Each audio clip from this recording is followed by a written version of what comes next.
এমন গৌরাঙ্গে কহে প্রেমানন্দ এমন গৌরাঙ্গে কহে প্রেমানন্দ এমন গৌরাঙ্গে। শ্রীমৎ হালদার স্বামী মহারাজ কি জয়। রতিনা জন্মিল মোর, রতিনা জন্মিল আর কহে প্রেমানন্দ এমন গৌরাঙ্গে রতিনা জন্মিল মোর, রতিনা জন্মিল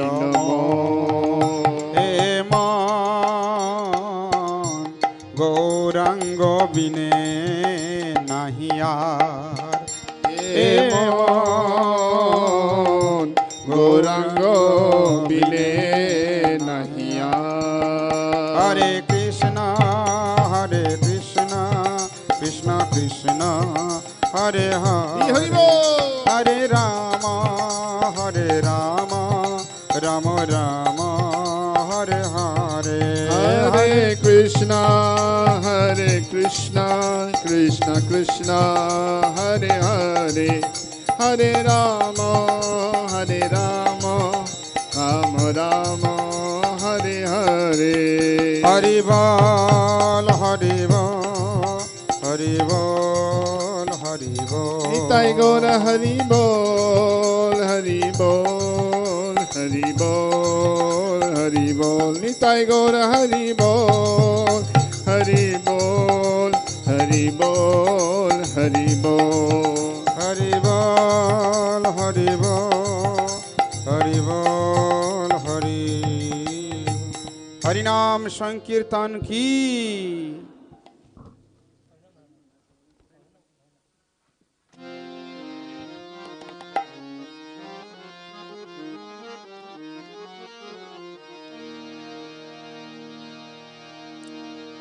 হরে কৃষ্ণ হরে কৃষ্ণ কৃষ্ণ কৃষ্ণ হরে হরে, হরে রাম হরে রাম রাম রাম হরে হরে। হরে কৃষ্ণ হরে কৃষ্ণ কৃষ্ণ কৃষ্ণ হরে হরে, হরে রাম রাম রাম হরে হরে। হরে কৃষ্ণ কৃষ্ণ কৃষ্ণ হরে হরে, হরে রাম রাম রাম হরে হরে। হরে কৃষ্ণ কৃষ্ণ কৃষ্ণ হরে হরে। হরি বল হরি বল। হরে রাম রাম রাম হরে হরে। হরে কৃষ্ণ কৃষ্ণ কৃষ্ণ হরে হরে, হরে রাম রাম রাম হরে হরে। হরে কৃষ্ণ কৃষ্ণ কৃষ্ণ হরে হরে, হরে রাম রাম রাম হরে হরে। হরে কৃষ্ণ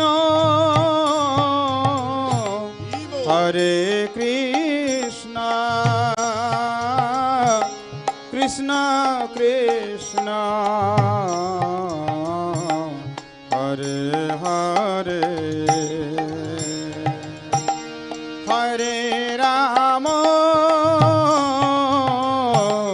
হরে Ram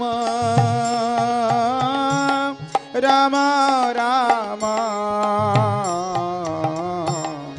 Hare Hare Hare Krishna, Hare Krishna, Krishna Krishna,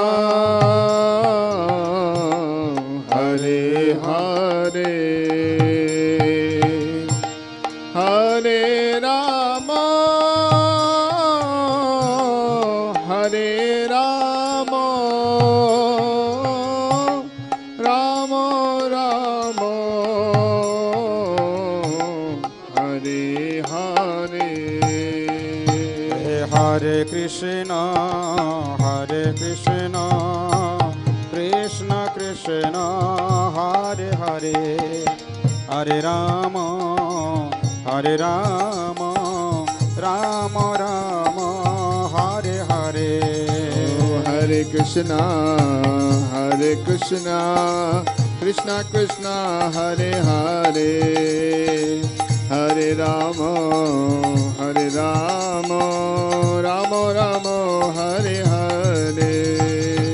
Hare Krishna, Hare Krishna, Krishna Krishna, Hare Hare, Hare Rama, Hare Rama, Rama Rama, Hare Hare. Oh, Hare Krishna, Hare Krishna, Krishna Krishna, Hare Hare, Hare Rama, Hare Rama, Rama Rama, Hare Hare. Hare Krishna, Krishna Krishna, Hare Hare, Hare Rama, Rama Rama, Hare Oh, Hare Krishna, Krishna Krishna, Hare Hare, Hare Ram, Ram Ram, Hare Hare. Hari Bol, Hari Bol, Hari Bol, Hari Bol. Nitai Gaura, Hari Bol, Hari Bol, Hari Bol, Hari Bol. Nitai Gaur, Hari Bol, Hari Bol, Hari Bol, Hari Bol. Nitai Gaura, Hari Bol, Hari Bol, Hari Bol, Hari Bol. Gaur Premanande. धन्यवाद प्रभु. Thank you very much, Bhagavad Kirtan Prabhu and team, for the nice, wonderful Kirtan and Bhajan. So here we are in the second day of Sravana Utsav festival.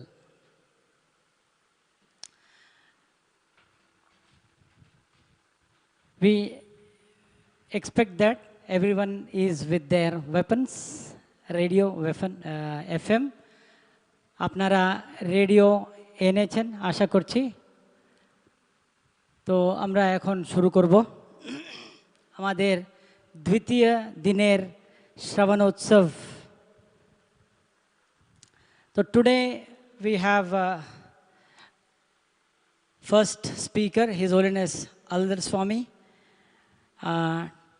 and second is Harilila Prabhu, third Pancharatna Prabhu in the evening session, and fourth, the last lecture, Premanjan Prabhu, yesterday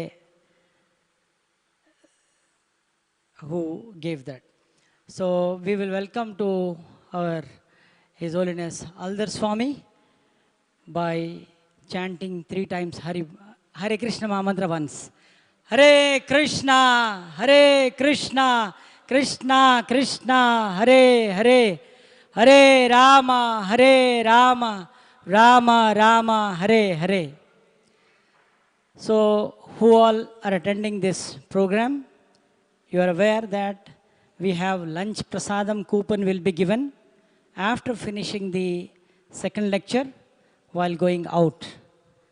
And you can inform your colleagues, friends, devotees to come and attend this. Translations are going on. For the worldwide devotees online also we welcome. Translations, Chinese and Russian translation. Russian translation, Mataji has come? Okay, they will be coming very soon.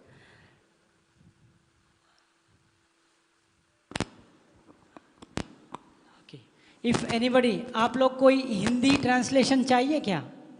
Hindi नहीं चाहिए? अगर है Hindi translation अगर चाहिए तो यहाँ बहुत सारे भक्त लोग हैं, सब लोग हिंदी बोलने वाले हैं, तो उनके पास में जाकर बैठ जाइए। अगर ज़्यादा लोग हैं तो एफएम उनको भी स्टार्ट कर देंगे हम। तो हम आज की today's program will start with the teachings of Merciful Lord Gauranga. हरे कृष्ण।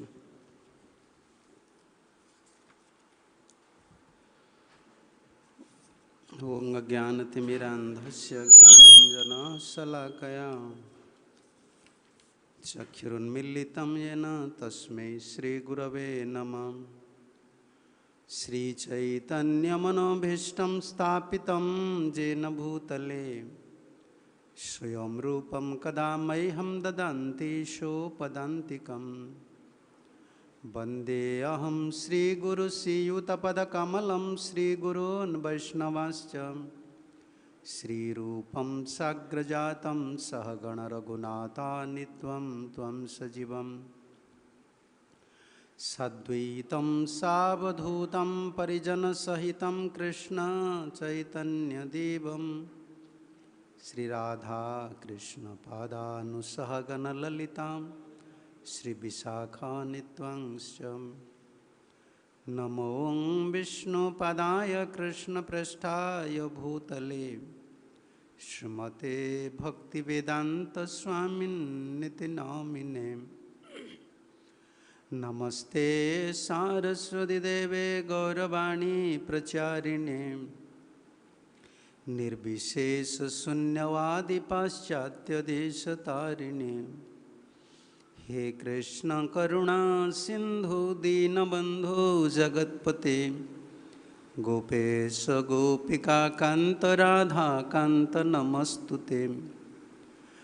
तप्त कांचन गौरांगी राधे वृंदावनेश्वरी वृषभानुसुते देवी प्रणमामि हरिप्रिये। वंशाकल्पतरुभ्यश्च कृपा सिन्धुभ्य एव च पतितानां पावनेभ्यो वैष्णवेभ्यो नमो नमो। नमो महावदान्याय कृष्ण प्रेम प्रदायते कृष्णाय कृष्ण चैतन्य नाम्ने गौरत्वेसे नमः। जय श्री कृष्ण चैतन्य प्रभु नित्यानंद श्री अद्वैत गदाधर श्रीवासादि श्री गौर भक्त वृंद। हरे कृष्ण कृष्ण कृष्ण हरे हरे हरे राम राम राम हरे हरे। आजानुलंबित भुज कनकावदातो संकीर्तनैकपितरो कमलायताख्यो विश्वम्बरो द्विजवरो जुगधर्मपालो वन्दे जगत्प्रियकरो करुणावतारो वन्दे जगत्प्रियकरो करुणावतारो वन्दे जगत्प्रियकरो करुणावतारो। हरे Krishna. By the mercy of Sri Guru Gouranga and by the mercy of all previous acharyas, by the special mercy of Srila Prabhupada and by the mercy of Srila Gurudev and also Assembly Vaishnavas devotees, we have some chance or Lord is giving us facility to hear something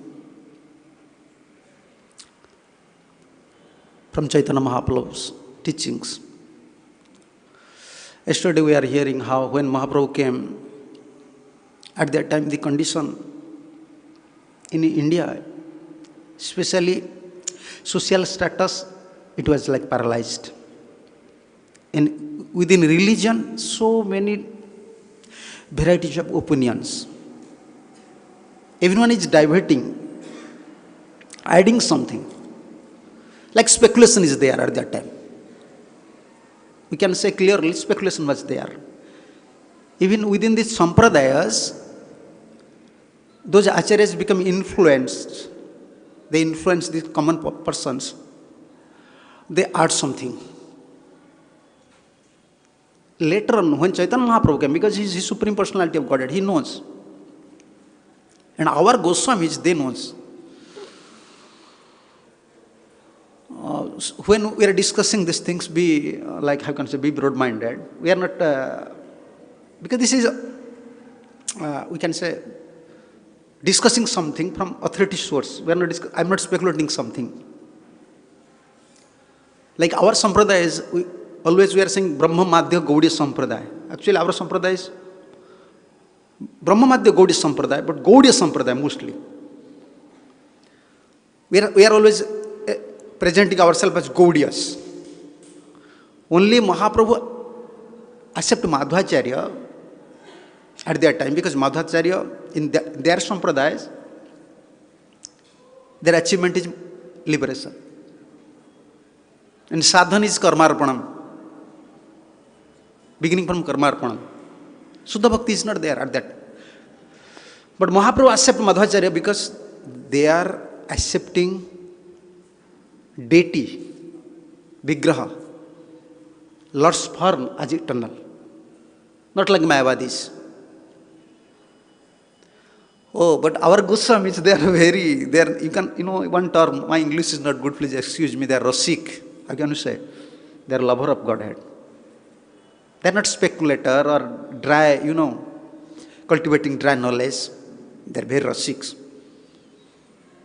Just few days before we are discussing, I read one article. There, how our Goswamis become silent towards Madhvacharya. Even Jiva Goswamis and Vishwanath Chakravarti Thakur, many times in his commentary, he just cut down the opinion of Madhvacharyas. Because why? In some verses, very important verses, we can say that is the life of Srimad Bhagavatam. Like I can give you one proof. Asa mahu charana renu jusha mahasyat Vrindavan kimapi gal malatau sudhinam. That verse Madhvacharya becomes silent. He was not writing anything in his commentary. That is important verse. How Lord is subordinate to his devotee. We are devoted to Lord, but Lord is devoted to devotee.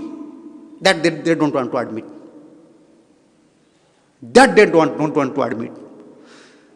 We are worshipper of devotee. Because Lord is devoted to devotee. Our Goswami is very Rasik. Our Siddhantas, our commentaries, everything is in Srila Prabhupada books. Only you have to find it out from bona fide source.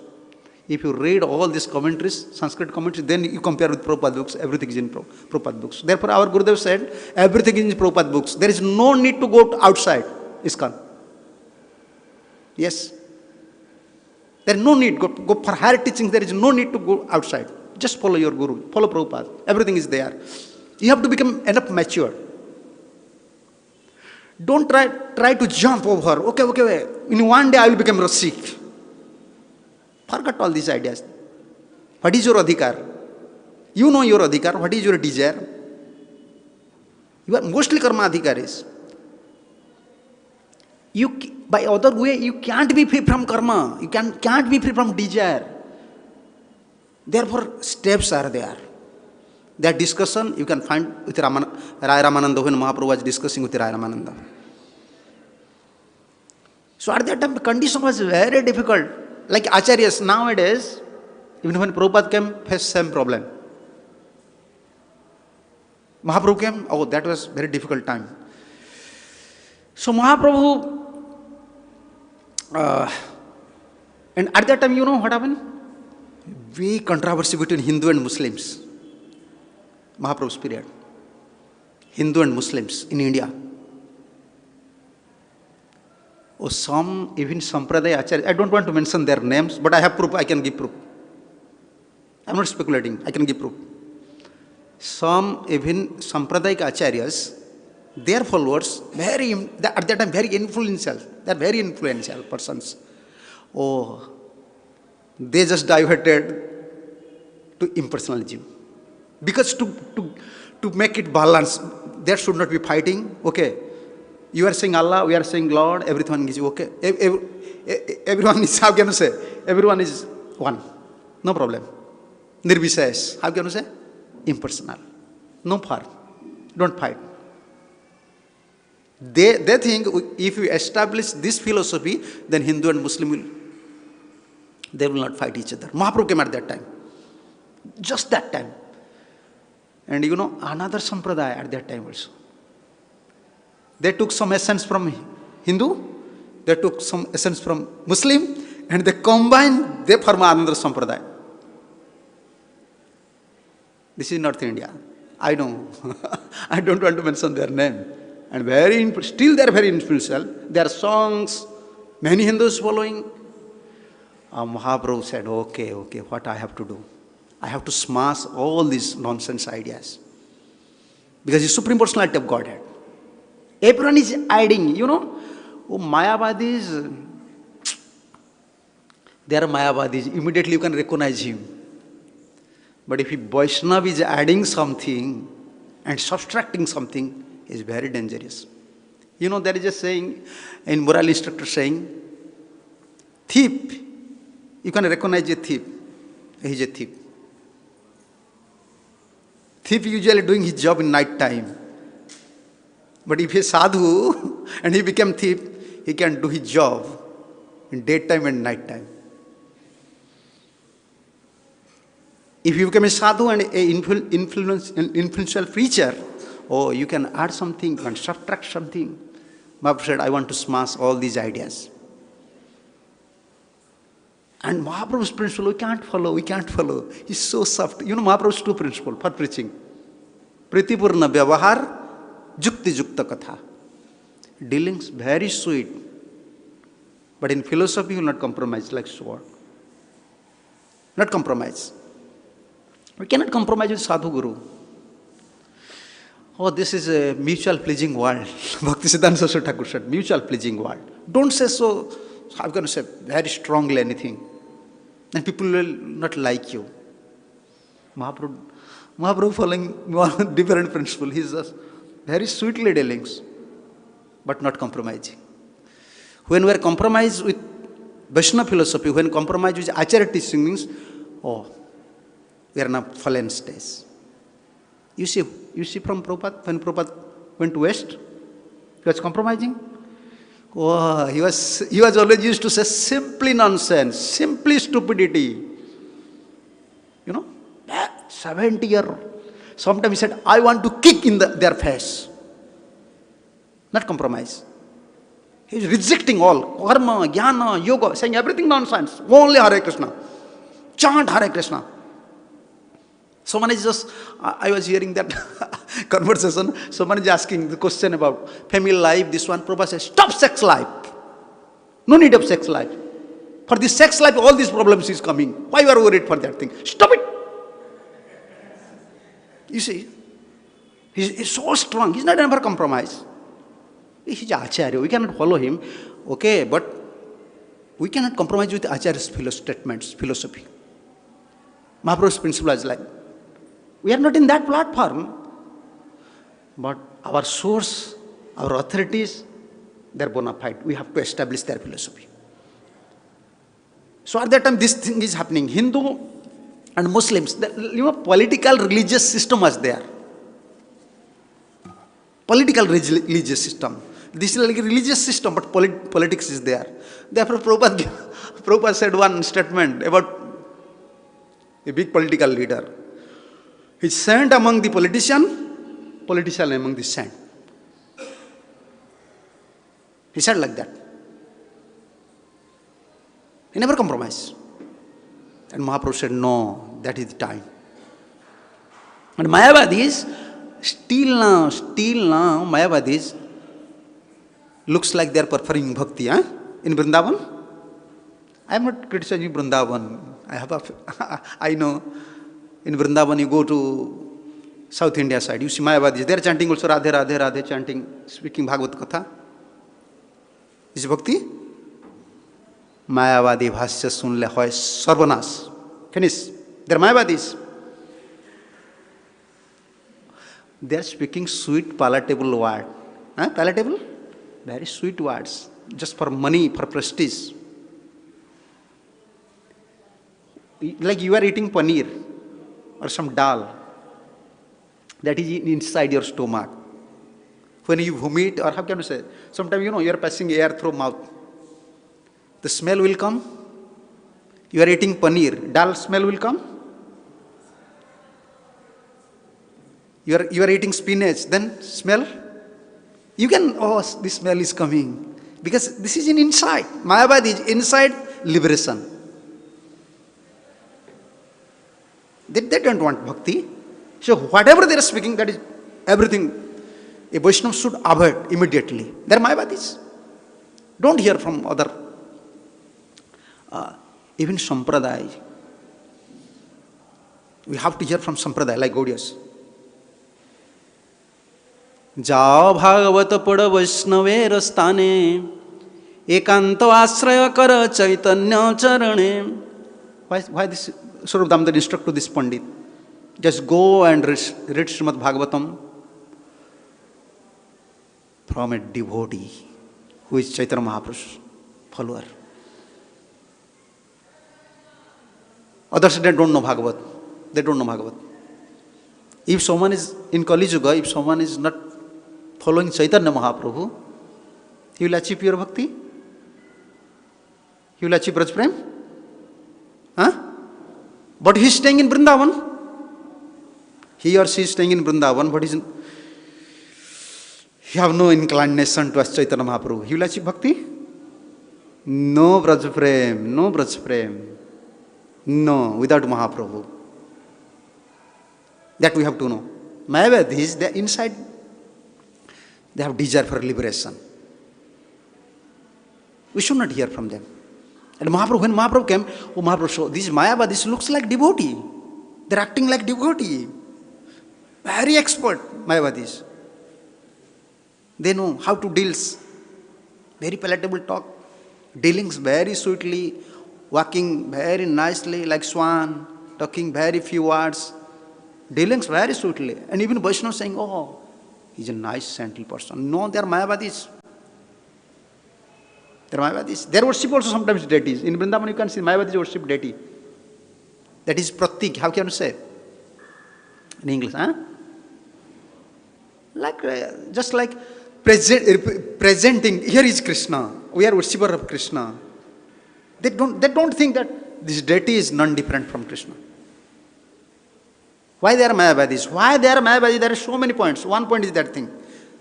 Nama, Rupa, Vigraha, Tini, Chidanandamaya. Mahaprabhu said.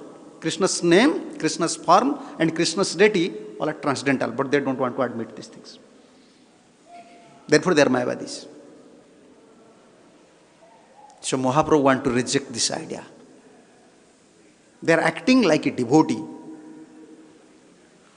Echo is, just they are sleeping. Okay. They have desire for liberation, or they want to merge the Mayavadis. The sound is okay. This sound.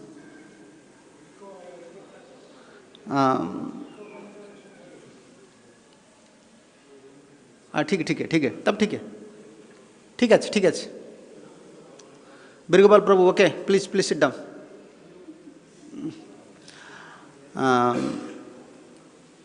So Mahaprabhu says Mayavadis are also acting like a devotees, and not only Mayavadis, others also, like Sahajyas. They looks like devotee, but they are acting in such a way. They will chant holy name and they will cry. They will see any Vaishnava, they will embrace you. Oh, please come, you are a Vaishnava. They want to touch your feet. They are Sahajyas. When Mahaprabhu came, Mahaprabhu saw so many Sahajyas are there. And other desires, full of other desires in their heart. Anna vilasata sunyam. Sunyam, this is the standard of pure devotion. Sunyam. And Prabhupada said maybe, Anna vilasata purnam. Purnam. And still we are chanting Hare Krishna, Hare Krishna, Hare Krishna. And we are thinking, oh, I am chanting for many years, nothing is happening. Why nothing is happening? You have so many desires. And you are chanting and Krishna is fulfilling your desires. Why he will give you bhakti? Whatever your desire, Krishna is fulfilling. And you are very stick up with your idea. Krishna, I want these things. I want like that. Okay? Whatever bhajan you are performing, you will get this result. You are not performing bhakti for, you are not chanting for bhakti. This is the problem. The Mahaprabhu saw so many persons, they have other desires, but looks like devotee. And our Acharya says they are performing such a nice drama, in drama, there is a Narad. Someone is Narad. He is not Narad, but he is chanting Narayan, Narayan, looks like Narad. He is performing a drama. But after drama finish, he is not Narad. He is not Narad. He will drink wine. He will eat fish. Mahaprabhu said, okay, this thing is going on now in the religion. Looks like devotee. Disguising, huh? Yes, in form of a devotee. Other desire, full of other desire. No. You are using tilak. Be careful. You are wearing kantimala. For what purpose? For what purpose? It's called urdhva pundo tilak. Urdhva pundro tilak. Your desire, don't look towards here. What is going on in this material world? This is problem, that is problem, this is problem. No? We want to always, therefore we are always raising our hand. Our vision, our everything. Go back to Godhead. We are struggling with all these problems. Oh, here is problem, here is problem, here is problem. No. Whole life you struggle to solve your problem, you cannot solve. Therefore Prabhupada says, chant Hare Krishna and be happy. Simple thing. But we are not stressing on that thing. We are thinking, oh, chant Hare Krishna and be happy. There's nothing. It not looks so valuable. But this is the real problem, real solution to all the problems. Chant Hare Krishna and be happy. Hare Krishna, Krishna Krishna, Hare Hare, Hare Ram, Ram Ram. And how to chant? How to chant? This is a big topic. But one thing Bhaktivinoda Thakur saying. Bhoga mukhya vancha chadi harinama gaire. You want to chant holy name? At least two things you have to give up. Give up this idea of liberation. And another thing, bhoga, enjoyment. Enjoying mood. If you have enjoying mood and you want liberation, Hari bol. तो प्रभु आगे बोले ना, किसी कथा बोले ना.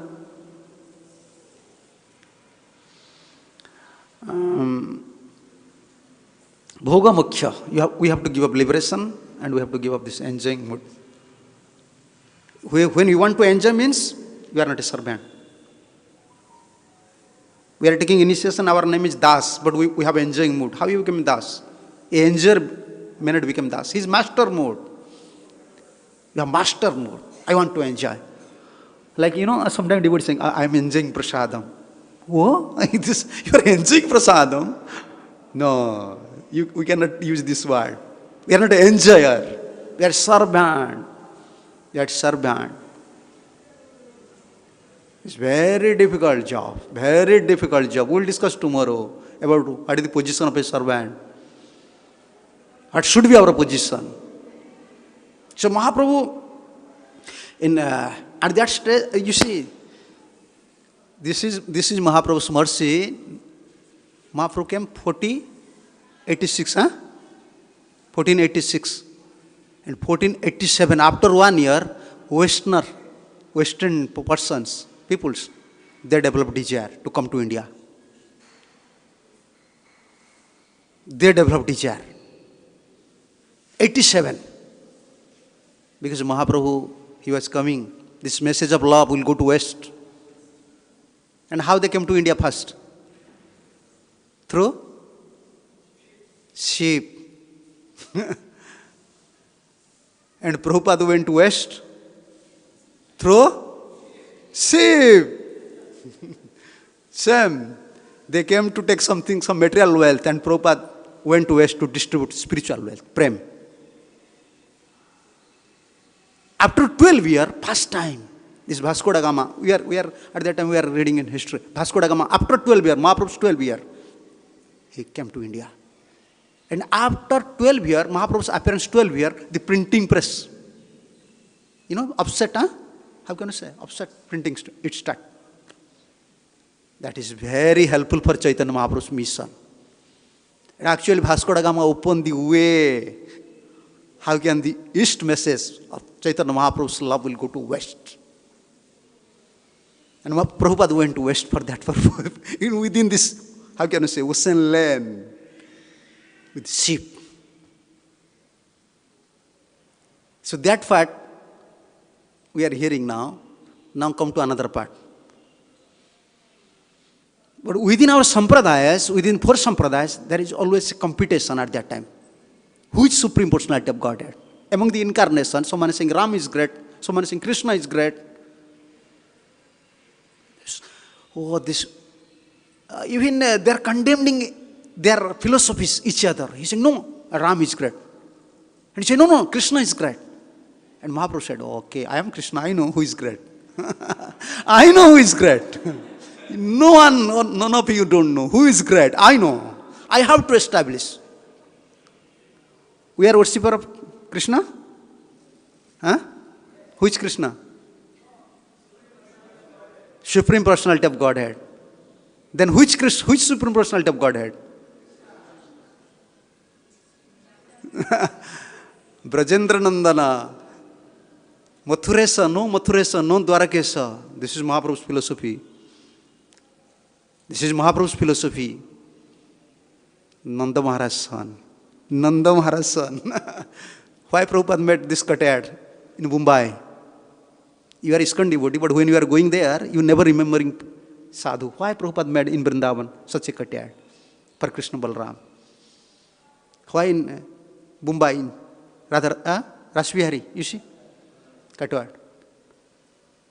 Manifestation.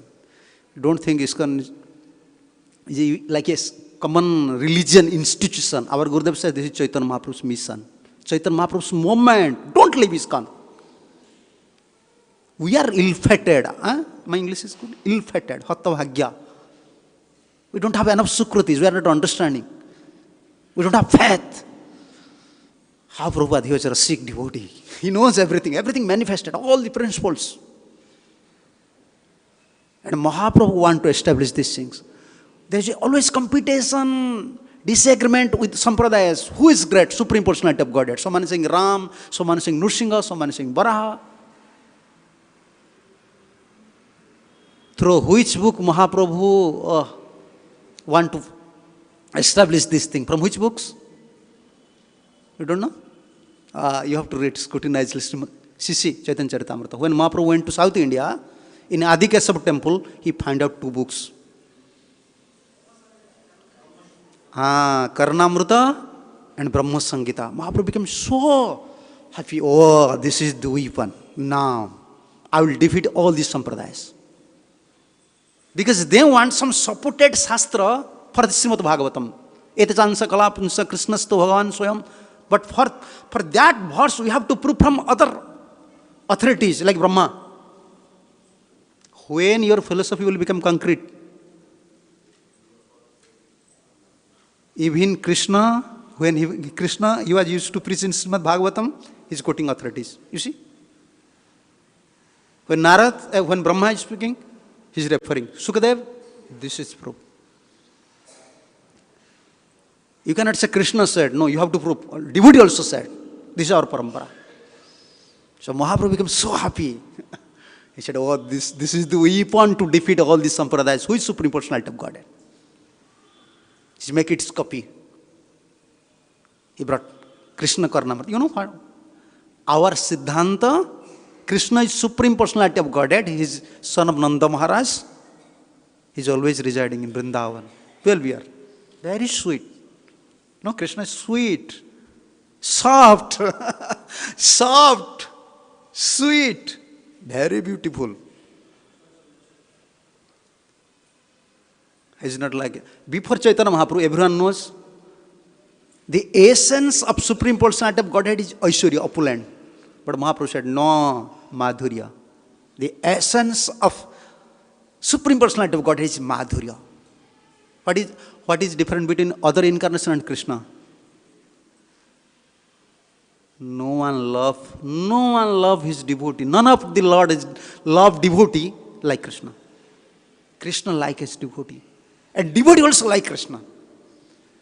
This is unique character of Krishna. All these are Goswamis. Goswamis very character. Our like Bhakti Siddhanta Saraswati Thakur, Bhakti Vinod Thakur, they give this significance of other incarnation and Krishna. And it's from Shastra I can show you. Therefore Prabhupada used to say, all attractive. Krishna, all attractive. All attractive. Krishna, he share love. No one can share love like Krishna. And also devotee. Krishna's devotee. You see, in our temple. Before, anyone know Krishna in India? Anyone knows Krishna before Prabhupada? Who said yes? You have to prove. They know Krishna, but how Krishna is beautiful, they don't know. How Krishna is beautiful, they don't know. And how Krishna is full of six opulent, they don't know. In Vrindavan, they are not worshipping Krishna. In India, in Orissa, we are not worshipping Krishna. I am from Orissa. In Baleswar, they are not worshipping Krishna. But they don't know Krishna is everything. He is full of sweet. Madhurya, sweetness is there. And full of opulent. No one knows. And usually when they are painting Krishna's photo, it is not so important for you. For me, it is very important. When they are painting, some artist painting Krishna's photo, usually they painted Krishna is like an old man. Like a young maybe, like film heroes. But when Prabhupada came, you see all the pictures all over the world now. Prabhupada's picture. He knew who is Krishna. He saw. He empowered through his energy to all these painters. They just painted all these photos. You see, whenever you saw these photos, you can see, oh, Krishna is like that.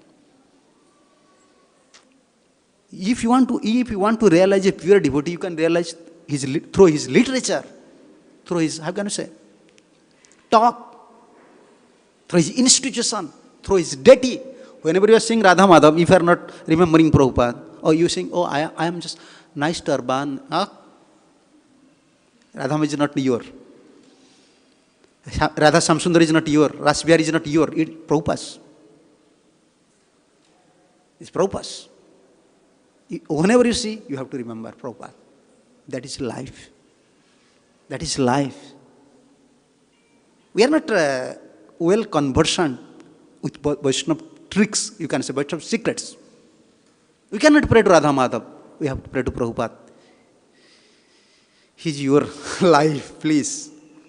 Please, we have to pray to Radha Madhav also. Please, you give me blessings. I can serve your pure devotees. I can serve your pure devotees. I can please Prabhupada. How Krishna is beautiful, how he is sweet. Before no one knows. Mahaprabhu knows. Mahaprabhu knows. He is assuming the mood of Radharani. Krishna himself, assuming the mood of Radharani. Always cry, weeping. There is a saying in Orissa, thief's mother, thief of a mother, how she cry? Publicly? No, closing door. No, weeping. Weeping. Mahaprabhu, whole life, he was weeping like that. Our acharyas like that. Although they are preaching, looks like they are very strong, but inside always weeping. Always crying. Krishna, I have to serve, my life is useless. I want to serve you, but I am unable to serve you. They are crying always in their heart from separation. He knows Krishna is so beautiful. There is one verse, before Mahaprabhu, no one knows. This is Chaitanya Chandramrita verse. I like this verse very much. प्रेम नाम अद्भुतार्थ श्रवण पथगतो कस्य नामनं महिमं को वेता कस्य वृंदावन विपिने मधुरीषु प्रवेशं को वा जानाति राधां परममरं परमरहस्यं चमत्कार माधुर्य सीमां मेकं चैतन्य चंद्र परम करुणया सर्वाविष्कारकम. Sometimes it's difficult to utter. Only Chaitanya Chandra. When Chaitanya Mahaprabhu came, everyone came to know about Radha. The word Radha. About Vrindavan. Vrindavana vipinesu madhurisu. People came to know, devotees came to know the beauty, the pastimes, beauty pastimes, sweet pastimes of Vrindavan. When Mahaprabhu came, no one knows before Radha. All the full acharyas, Madhvacharyas, others. Never. Never. Mahaprabhu came. Radha knows who is Krishna. Only Radha knows. And same Radha, Mahaprabhu is achieving, Krishna is achieving mood of Radha. He knows who is Krishna. He knows who is Krishna. So therefore our Siddhanta, we have to vary. So many things are there, I don't know how to speak. Some devotee, if they will hear, they will say, okay, then I will worship Gore. Huh? Then what to need of worship Radha Krishna? Someone say, okay, I will worship Radha Krishna, I will not worship Gore. No. Someone say, I will worship Gore, I will not worship Radha Krishna. No, because Gore is saying, you have to chant Radha Krishna. Gaye Gora Chand Madhur Sware. Mahaprabhu is saying you have to chant Hare Krishna. We have to worship Radha Krishna. It's Mahaprabhu's order. If you will not worship Radha Krishna, will not chant Radha Krishna's name, then Mahaprabhu will be displeased. Then you cannot achieve prem. And if you say, okay, I will worship Radha Krishna, but no, not Mahaprabhu. No, you cannot enter, you cannot go to sphere of love inside the sphere, Braj Prem, because Radha, Krishna is only belongs to Radha and Mahaprabhu. In Gaudiyas, whenever they see Mahaprabhu, even their Radha is not there, then what to do? If suppose Gaurnita is there, so one can say, oh, here is Gaurnita, no Radharani. Then Radharani is not there. When Gaudiyas, whenever they saw Gouranga Mahaprabhu, they say, oh, here is Radha. Here is Radha. Radha Krishna, one body. This Gaudiya Sampradaya, like Prabhupada, gives everything. Everything. Even in West, in India, in Orissa, oh, it's very difficult in other parts to speak something about Gore. If you open a temple and Gore Nitai, no one will come. But Prabhupada went to West, establishing Gore Nitai. Never compromise. These Vaishnava devotees that don't know, they know about Krishna, something about Bhagavad Gita, but why I will install Gore Nitai? Prabhupada said, no, strict follower of Acharya, Parampara. Gore Nitai. He knows. So what are the conclusion about our Supreme Personality of Godhead, Krishna? Quickly we'll just discuss the points. This is from Brahma Samhita. Mahaprabhu took conclusion from Brahma Samhita and our melos, devotional melos, based on Karnamrita, Krishna Karnamrita. Krishna Karnamrita. Therefore, Mahaprabhu, when he found out these two books, he became very pleased. Okay, now I got these things. Although this is in Srimad Bhagavatam, but we want some support. Bhaktas' opinion. Mahaprabhu find out. So Brahma is there, Paramatma is there. This is Mahaprabhu's opinion. Brahma, Paramatma and Bhagavan. Brahma, Paramatma and Bhagavan. In Brahma and in Paramatma form, only Anand is there. But in Bhagavan form, like Krishna, Supreme Personality of Godhead, in his form, Leela Vilas is there. Variedness is there. The leelas are there. You want to understand something? Like you want, every day you are eating chapati, huh? Rice. This is common. But for sabji, you want varieties. Varieties. That varieties you cannot find in Brahma and Paramatma. In Bhagavat form, varieties is there. Releasement is there. Therefore we are hankering. Even we are devotees, we are chanting, but we want hankering. We want different releasement. This is nature of soul. And in other incarnations, variedness, you want to know this variedness? In Matsya, Kurma and Varaha, complete variedness is not there. Matsya, Kurma and Varaha, partial. Partial also energy, full energy is not there. Krishna's full, complete energy is not there, partial energy there.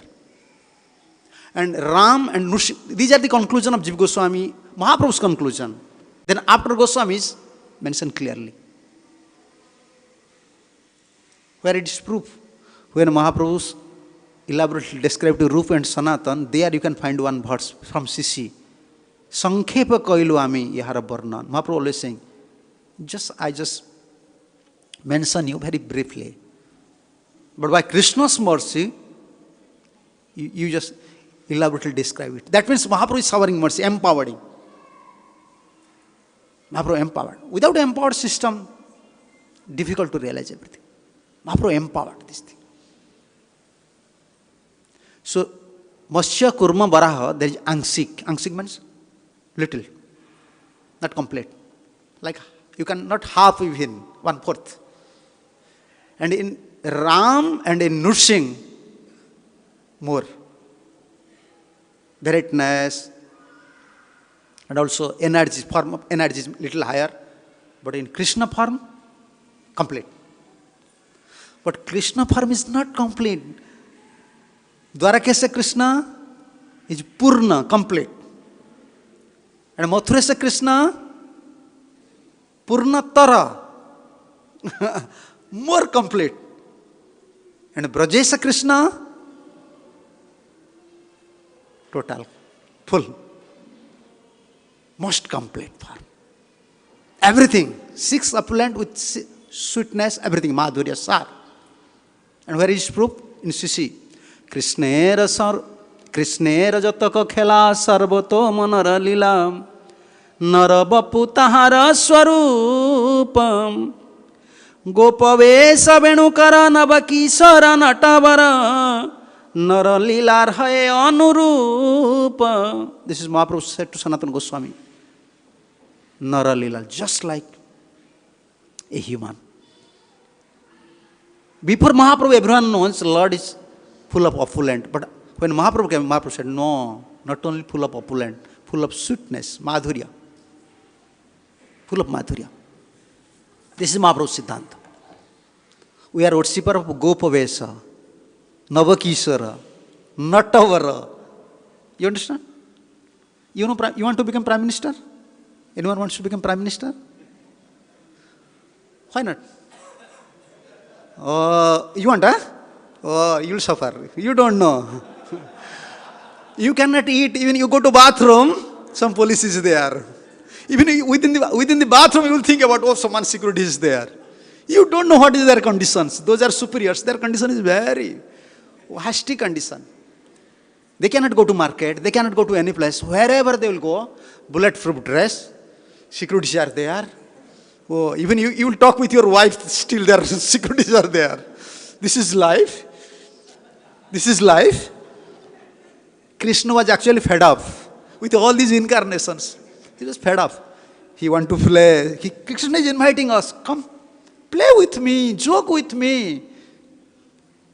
Mata more putra gyan kare na bandhan, atihi na gyan kare lalana palan. Sakha mor skande kare, sakha mor sakhya bhave skande arohan. As friends, they are jumping in Krishna's shoulder. Tumi kon bada lok, tumi ama sam. They are saying, oh, You are not a great person. You are Nanda Maharaj's son, you are coward, I am also coward. You are tending cow, I am also tending cow. You are eating chapati, I am also eating chapati. Oh, Krishna like you, yes, yes. Priya jadi man kari karaye bharchan, Vedastuti haite sai hare moraman. This is, see, where you can find, except Chaitanya Mahaprabhu's teachings. We want to defeat everyone. I am not a scholar, I am not an empowered person. Otherwise, I want to defeat everyone. Yes. You cannot minimize ISKCON. This is my idea. ISKCON is Mahaprabhu's. We saw from our Gurudev, we saw from Prabhupada. Like our Gurudev said, whenever I meet my Prabhupada, oh, my Guru, oh, he's my eternal Guru forever. Just meet. You see Prabhupada disciples, so energetic. Everything is there. Priya jadi man kari karai bharshan, Vedastuti haite sai hare mor man. Whenever gopis, they are chastising. In Oriya, there are so many songs. They are saying so many words. Dogadar. In English, you can say loafer. Gopis are saying like that. You are a loafer. You are a woman hunter. Oh, I like these words, Krishna said. Because from time immemorial, people are chanting, okay, Krishna, Krishna, Om, all these mantras. I fed up with all system. Please, you just chastise me. I want. Someone should come. Someone should dance with me. Someone should fight with me. That Krishna, we want that Krishna. Mahaprabhu said, this is Gopavesa, Navakishwara, Natavara. This is Krishna. This is, therefore Prabhupada said, when you are worshipping deity, starting Manmana Bhava, Madhubhakto, this is. Prabhupada said, you cannot compromise with the deity. You have to fit nicely. Prepare nice bhoga. He is Nanda Maharaj's son. I was just few days before I was hearing in LA, yesterday I was speaking something. In Los Angeles, devotees are saying, Prabhupada, when you are coming, devotees are so nice, looks so beautiful. Prabhupada said, yes. For a moment, Prabhupada became silent. But this is my fear. When I left this body, how you will take care? How will take care of my devotees? But we are not care. We are always careful for us. I have this problem, I have this problem, I have this problem. Ever I asked Radha Madhav, what is your problem? How are you? We never care. We are devotees, we never care. Prasadam is nice, when we are taking prasadam, nice prasadam. We ever think about Radha Madhav? Radha Madhav, your bhoga is nice.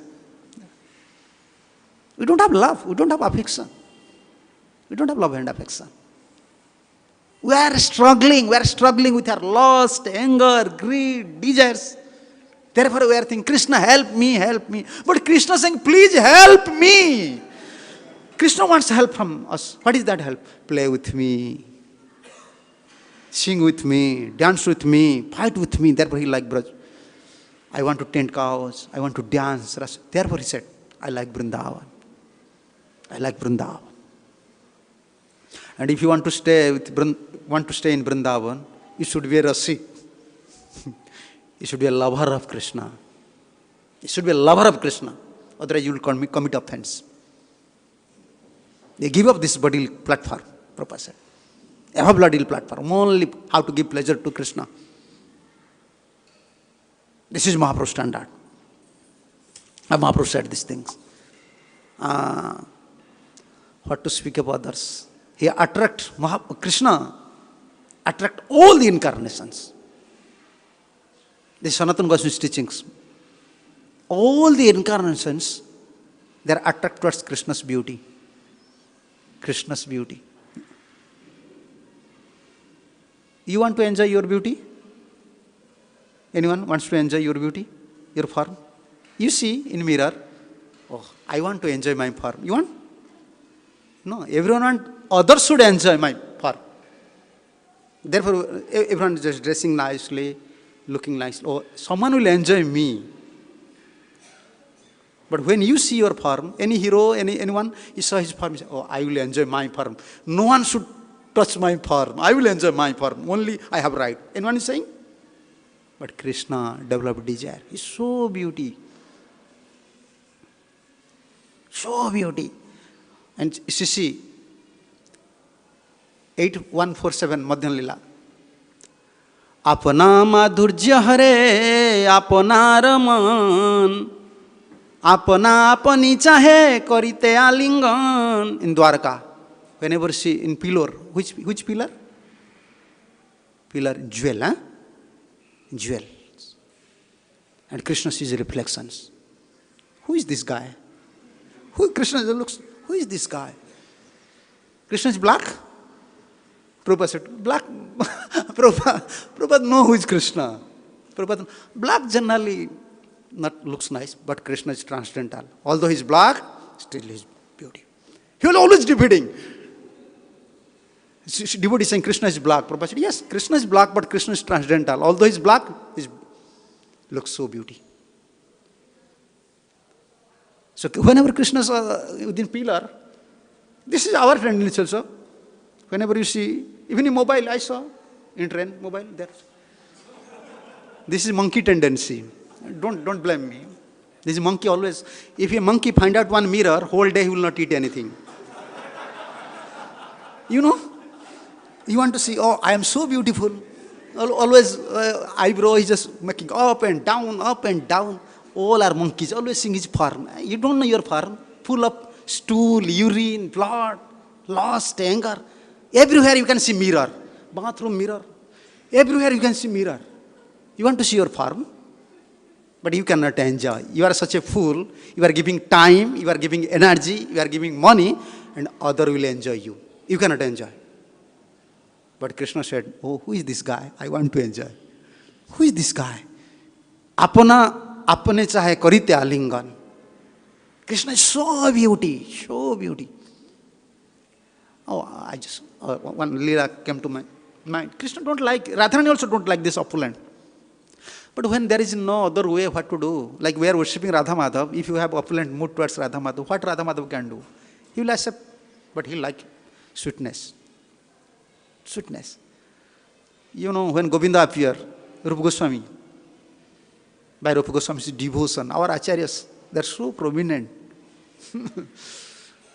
If you want to live in Sampradaya, you must have you can proud.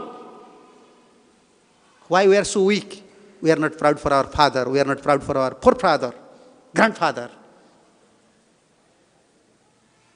You know, there is a saying in Oriya, okay, you are king's son, everything is finished, you have no money, nothing else. But still, when you are walking, you are like a king's son. Because you are born in king dynasty. Lion is always lion. Why want to become a jackal? Jackal, even if he become king, he can't become a lion. We are lion. We are lion. Gaudiyas are like lion. We'll defeat everyone. No one can defeat us. No one can blame our sampradaya. No one can blame ISKCON. Prabhupada. Let's come. I'm ready. Yes, I don't know Shastra, but I have faith on my Guru, all faith on a Prabhupada. I will defeat them. You are blaming ISKCON. When someone blaming others, that means he is not doing bhajan. In first step, I will reject you. If you are a Sikh, then 24 hours you should think about Krishna. Why you think about ISKCON? That means you are thinking about ISKCON means you are purifying yourself. You are getting blessing of Prabhupada. Yes, this is your result. You can't. You don't know what is ISKCON. You don't know. This is Mahaprabhu's moment. Apana apani chai karite alingan. This Govinda. When Govinda appeared, I said this thing. Be proud for your father. Be proud for your grandfather. Actually, this is not sentiment. You don't think I'm speaking some flattering words. No. This is Abhiman. This is your real identity, real ego. With that thing you will live. You will not fall down. Why? I am king's son. Why I will beg? My father is so great. I am not poor. I have to beg to my father. This should be our mood. When Govinda, by his pure devotion, Rupa Goswami's devotion, Govinda appeared, immediately Radharani, you know, before Radharani was, Govinda's Radharani, before where he was? You don't know? Oh, you have to read all these things. Pandas are worshipping in Puri temple. Aj Lakshmi. You see how Radharani don't like also sweetness. Krishna also don't like sweetness. When Govinda appeared, Radharani immediately came in dream and informed to Prataparudra's son, Purushottam Dev, you know, I am not feeling happy here. I was here because my husband, he had not appeared, now he appeared in Vrindavan. I don't want to stay here. Because then Purushottam Dev said, why you are not happy here? We are preparing so many foodstuffs, so many things. No, you are worshipping me as Lakshmi. I don't like. I am Radha. I want to stay with my husband. Then this Govinda's Radharani, Purushottam Dev arranged a palanquin with kirtan. He sang. Sweetness is there. Krishna, this is Krishna. Gopavesa, Venukara, Navakisaro, Natavara. You want another proof? Yes, I can give another proof. In Orissa, there is a place nearby Bhubaneswar, Satyabhamapur. Satyabhama, because Rupa Goswami Mahaprabhus ordered them to write down Shastras. So he want to write some Leela, Krishna Leela. But he want to write, within one book, he want to write Braja Leela, Mathura Leela and Dwarka Leela. But when he came to Orissa, in that Satyabhamapur, and Satyabhama came in dream. Yeah, Satyabhama came in dream. She said to Rupa Goswami, no, you should write down my Leela separately, not in same books. Therefore, the two books, Lalita Madhava, Vidagdha Madhava, Lalita Madhava and Vidagdha Madhava. Apana apanita chahe karite alingan. Krishna want to embrace himself. Where is proof? Lalita Madhava. Aparikalita purvam kascha chamatkarinam. This is Sisi. Why? Just before we are discussing. In other sampradaya, they are not admitting Chaitanya Charitamrita as Shastra. They say, oh, you are Gaudiya Vaishnavas, you are following Chaitanya Mahaprabhu's Leela. No, this is Shastra.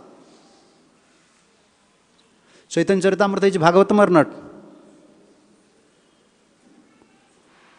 Nityam Bhagavata Sevaya. It does not mean you have to read, if you are reading Sisi, this is not Bhagavat Seva. This is also Bhagavat Seva.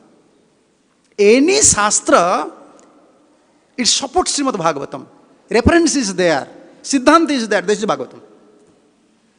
So you see, in Sisi, every verses you can find whenever. Here he said, Apana madhurjya hare apana raman. Krishna is so sweet. Even Krishna's mind attracted by his own sweet.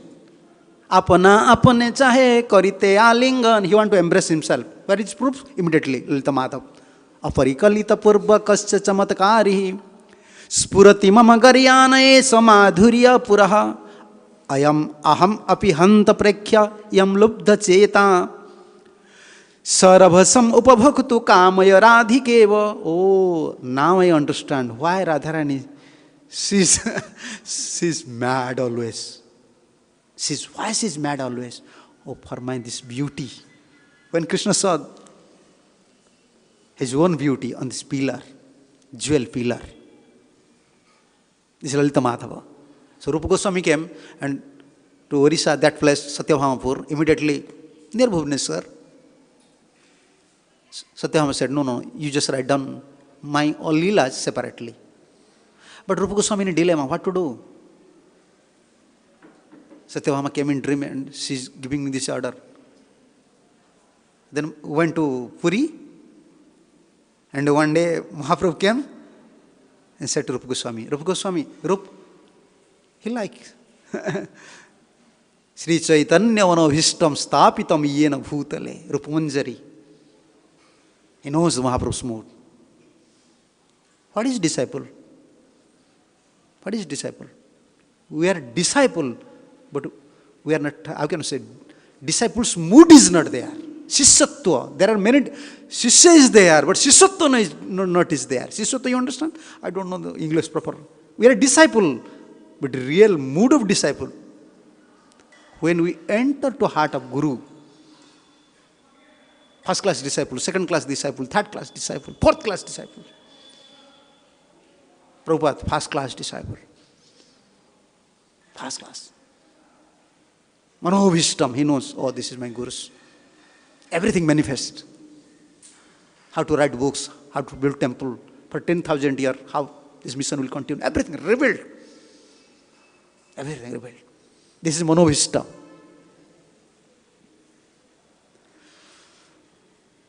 So when Mahaprabhu saw, he already saw a dream. Satyabhama already came.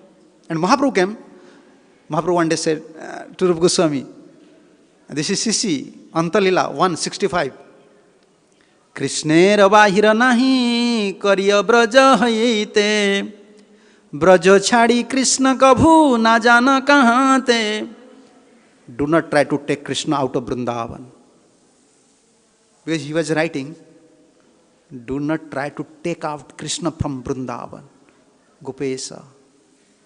Krishna don't like to live Vrindavan. We are Rasiks, you understand? Same Krishna. We are Rasik.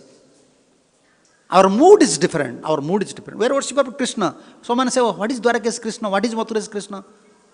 What is Gokula's Krishna? Most of the scholars, they are thinking Gaudiyas are sentiment. You understand? They are thinking. Actually, this is not sentiment. Sentiment is not devotion, but the real devotion is, real devotion is sentiment. Sentiment is a neophyte devotee is like sentimental. This is not devotion. But when you become a real devotee, pure devotee, your devotion is real sentiment. Sentiment means, you understand? Like Mahaprabhu, he saw Chatak Parvat. Oh, this is Govardhan. Bana dekhi brahma yei Vrindavan. Saila dekhi brahma yei Govardhan. Who will defeat us? Who will defeat us? These Pandas are saying, someone they are saying, oh, you are singing all these songs, you want to see Jagannath as Krishna. No, our Prabhu, our Lord, He is Krishna. He is presenting this mode. Whenever Mahaprabhu saw any mountain, oh, here is Govardhan. Real sentiment. If you have prem, this is real sentiment. Bana dekhi brahma hai a Vrindavan. Whenever you see so many gardens, oh, this is Vrindavan. This is Vrindavan. We are carrying this mood. We are carrying this mood. We are followers. Even we are not enough matured, but we are following the footprints of Mahaprabhu and their followers. You saw any Rath Yatra, all over the world, people are coming to Rath Yatra. Why? For what purpose? Rathatum Brahmanang Društva Punarjanmana Vidyate, to get liberation. Once you see in your life, within your lifetime, once if you see Jagannath within the chariot, no more again bath. You don't have to take bath again. But we are attending Rath Yatra for that purpose. We are Rasik. This is Mahaprabhu's Siddhanta. We are not follower of like Karma Kandas. Oh, you have to take bath in this time, you have to wake up in this time, we have to follow this. No, we are Rasik. We are Rasik. Our principle is no one can understand. No one can understand. You see, Mangalarati, 4:30, Pujari is blowing crowns, and immediately we are starting. Sansara dava nalanida lokam. In other sampradayas, this is there. They are glorifying their Lord with stuti. They are glorifying Lord's beauty, but in front of Lord, in front of Krishna, we are glorifying our devotee. Guru, Sansara dava. Krishna, you have to hear, your devotee is so merciful. Your devotee, in Mangalarati, first Krishna have to hear these things. Your devotee is so merciful. Just hear. Not Krishna. In other sampradaya, they are glorifying. Krishna, you are great, you are like that, many stuti. No. He like his devotee. Our mood is different. You have to go inside. Then like Gurudev said, inside, then you can find jewel. Jewel, inside. If you're floating on the ocean, then you can find some peace. Go inside. Why we are chanting Sansara Davanala? Why we are worshipping? Within the temple we are worshipping Sri Guru Charana Padma Kevala Bhakat. Why? If someone will criticize, we'll stop it. Why? We have to quote from Srimad Bhagavatam. Madhvakta pujabhyadhiko sarvabhutesu. 11th canto, we'll debate them. Krishna said these things. Krishna said, my worship, my devotee's worship is greater than me. And you should worship my devotee with all paraphernalias. Not that only incense. Okay, finish. No. The all paraphernalias. We are following Krishna's order. Krishna is devoted to devotee. Therefore, we are devoted to devotee. Gaudiya Tattva is very subtle thing. Just follow, time will come. Become a real follower of Acharya. Then everything will reveal to you. Real follower. Keep unflinching faith. No, Prabhupada is there. I have to do something for him. We are worried for our life. We are worried. Everyone is worried. I want devotion. I want what you had done for Guru. Ever you ask yourself? What benefit you got from Prabhupada, from your Guru? You ever think? Chakyudan, you are reciting Chakyudan Dila Jai Janme Janme Prabhude. Okay, he opened your eyes. But what you had done for Acharyas? Then why you are demanding? Why arrangement is not coming for you? Why arrangement is not coming for you? You are escaping yourself from service of Guru and Krishna. Therefore arrangement is not coming. Krishna is feeding a lion, tigers. So many, and he is maintaining the whole world. He will not maintain a devotee. Why devotee is worried? He don't have inspiration. He don't have energy to do something for Krishna. Therefore Krishna is not helping. Why we are discussing these things? Mahaprabhu said to Rupa Goswami, we are Gaudiyas, be careful. We are very strict to our Acharya systems. Rupa, Mahaprabhu said, Rupa Goswami, don't stake out Krishna from Vrindavan. And Rupa Goswami started to think, yes, Satyabhama also said like that. Mahaprabhu also said like that. Then he wrote down 2 books, Lalita Madhav and Vidagdha Madhav. How Krishna is always in Vrindavan with gopis, with Radharanis. In Rathayatra, we are discussing about Rathayatra. Like whenever you go to Puri, you dance, they will shouting, only they are raising hand and dancing. They don't know why we are dancing. You can show me in any incarnation, in anywhere, crying and dancing. It is possible? You'll cry and you'll dance. Possible? Only one person can do it. Who? A small kid. A small child. When he is begging something, Mom, give Taffy or chocolates. His mom is crying and dancing. No, you have to give me. You have to see. Whenever I see all these things, thoughts is coming out. Here is Tattva. I don't know nowadays, these boys, but when we are small kid, I know. Everything is in my mind. How we are fighting with my mom, how we are pulling sari. Sometimes, if she is not giving something, we are beating, how can I say, by biting. No, you have to give me. Crying and dancing. Why? I have a right, you have to give me, I want this thing. Mahaprabhu is like that, crying and dancing. You cannot find such form anywhere. Crying and dancing. You can dance, but you cannot cry. You can cry, but you cannot dance. But Mahaprabhu, sometimes crying and dancing. How all these other sampradayas, the karmi, jnani, yogis, they can understand this philosophy. They cannot enter to our sphere. They cannot enter to our philosophy. They don't have right. Because they are not accepting Chaitanya Mahaprabhu. Jao Bhagavata Pada. There are so many speakers of Srimad Bhagavatam. Stop it. Don't hear from them if they are not Chaitanya Mahaprabhu's follower. Jao Bhagavata Pada Vaishnava Rastana. Ekanta Asraya Kara Chaitanya Charane. Chaitanya Bhakta Sange Kara Nitya Sangha. Tabe to jani va siddhanta samudra taranga. If you want to know the Siddhanta, Siddhanta is like waves within the ocean. What they know? They don't know anything. Only associate with Chaitanya Mahaprabhu's devotees. In Rath Yatra, why Mahaprabhu is dancing? When in Rath Yatra, what should be our mood? Please come to Vrindavan. I don't like in Kurukshetra, you are a king. Radharani saying, and all gopis saying. We don't like Krishna. You are now a king. So many people are here. They are appreciating you, worshipping you. We don't like. Sometimes Jashoda Mata wearing so valuable jewels. Ankle, huh? This is called ankle?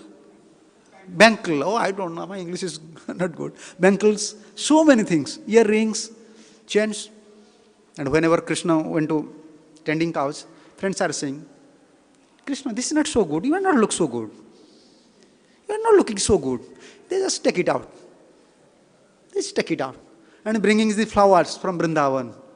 They are decorating Krishna. And Krishna, yes, I am looking now. Very beautiful. This is Krishna. This is Krishna. We want that Krishna.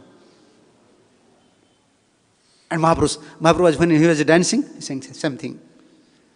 Raja Vesa Hati Ghoda Manusya Gahan Kahan Gopa Vesa Kahan Nirjan Vrindavan. Radharani saying in Rath Yatra. Oh, Vrindavan, so sweet, no so crowded. Here elephants are there. Wow. Horses are there, big chariots. We don't like. We want to see you are a small guy, playing with us. We are joking with you. You have a stick, simple dress, and with cows. Sometimes, coward boy is giving order. Krishna, I am tired now. You just tend these cows. I will sleep. They are ordering. This is now this is your time. You have to do. I will take rest. Krishna said, no. When they are taking prasad, I cannot say prasadam. They are taking some. Yashoda Mata prepares so carefully. But when Krishna want to eat something, and Madhumangal, all friends coming, Krishna, every day Yashoda Mata feeding you nice things. You don't have heart. Actually, you don't know anything. You just feed me. I am Brahman. Madhumangal says, I am Brahman. And you are a coward boy. I will curse you. You will become weak. You will become disease. You feed me. I will give you, how can I say, Ashribad. Blessings. Then you get everything. Krishna is laughing and eating. And he sometimes, when Krishna is not giving him, he's saying, I will curse you. I will curse you. Krishna said, yes, curse me. I will see. And lastly, how can I say, he's just snatching these foods. Snatching foods. Many times Krishna knowingly not eating so many, how can I say, nice sweets. He was showing to friends, you see my mom giving these things. And just showing these things, someone is coming and snatching. And Krishna become happy. Yes, I want these things. This is Krishna. We feel like we don't have life, no? Krishna consciousness means life. Krishna is here. Where is Krishna? Here is Krishna. Where pure devotees. Footprint is there.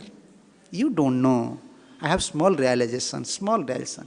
One Prabhupada disciple, I don't want to mention his name. Once he's very close, he like me. I saw here, just here. I was Brahmachari at that time. What to do? I cannot follow also. I follow for many years. I saw him in barefoot he's walking. I said, Prabhuji, where is your shoes? He said, no, I don't use shoes in Mayapur. I said, why? No, Prabhupada walk here many times. My Gurudevs, I don't like to use shoes here. You see their vision. That my Gurudevs, lotus feet dust is here. This is move. This is the move. Pure devotee's place. Here is Krishna. Krishna is bound to stay here. Krishna is bound to stay here. Krishna is devotees. Krishna is not belongs to him. Krishna is not belongs to him. Krishna belongs to devotees. Where it is proved from 9th canto. 9th canto. Ambarish's life history. Everything you have to see from Srimad Bhagavatam. And come to CC, come to Vaishnava songs. Tumhara hridaya sada Govinda Visram, Govinda kahe na mama Vaishnava paran. Krishna's, your heart is working, huh? Heart fell. That will happen to Krishna also. Krishna is transcendental. Krishna's devotee is Krishna's heart. Paran. Krishna's devotee. Where is Krishna? Here is Krishna. Where is pure devotees? That is there. Pure devotee is there. Krishna said, I don't like. Radharani said, oh, this is time now already. Okay. Sei bhava sei Krishna, sei Vrindavan, jabe pai tab hai vanchita puran.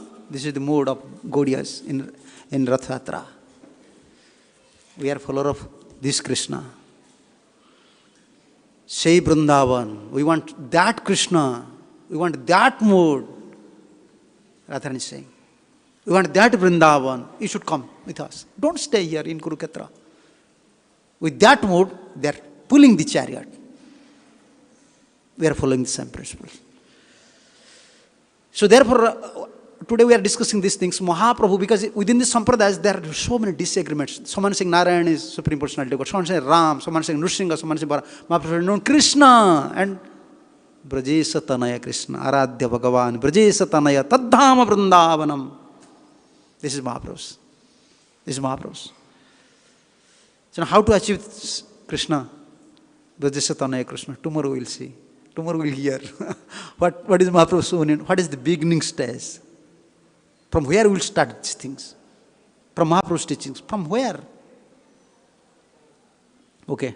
5 minutes more if some question is there. I forgot to see. Yeah. Yes.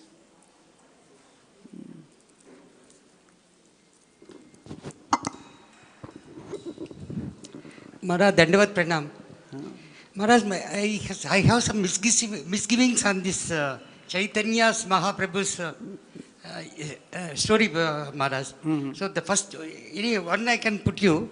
So while narrating about Puridam, Maharaj said, that the potency of the holy Dham, that even one eats fish.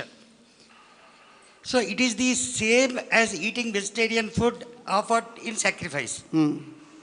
So how to understand that, like they say, you don't have to follow Ekadashi, like they say, like that. It's good. We want always concession. No. You have to understand Shastra in another direction. If someone eating fish get this benefit, and if someone eat prasadam, what benefit you will get? That thing we have to understand. You understand these things? Shastra sometimes, therefore Shastra want ashraya. Ashraya means support. Acharya. Acharyaman Purusha Veda.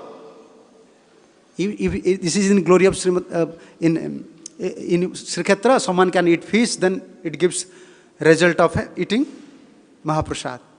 Okay, if you, after eating fish, you can get the result of Mahaprasad. Then if you become vegetarian or you are devotee, you are eating Mahaprasadam, then what is the result? Why not you want that thing?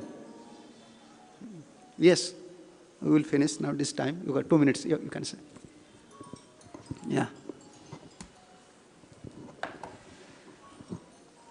Thank you very much, Maharaj, for the wonderful class.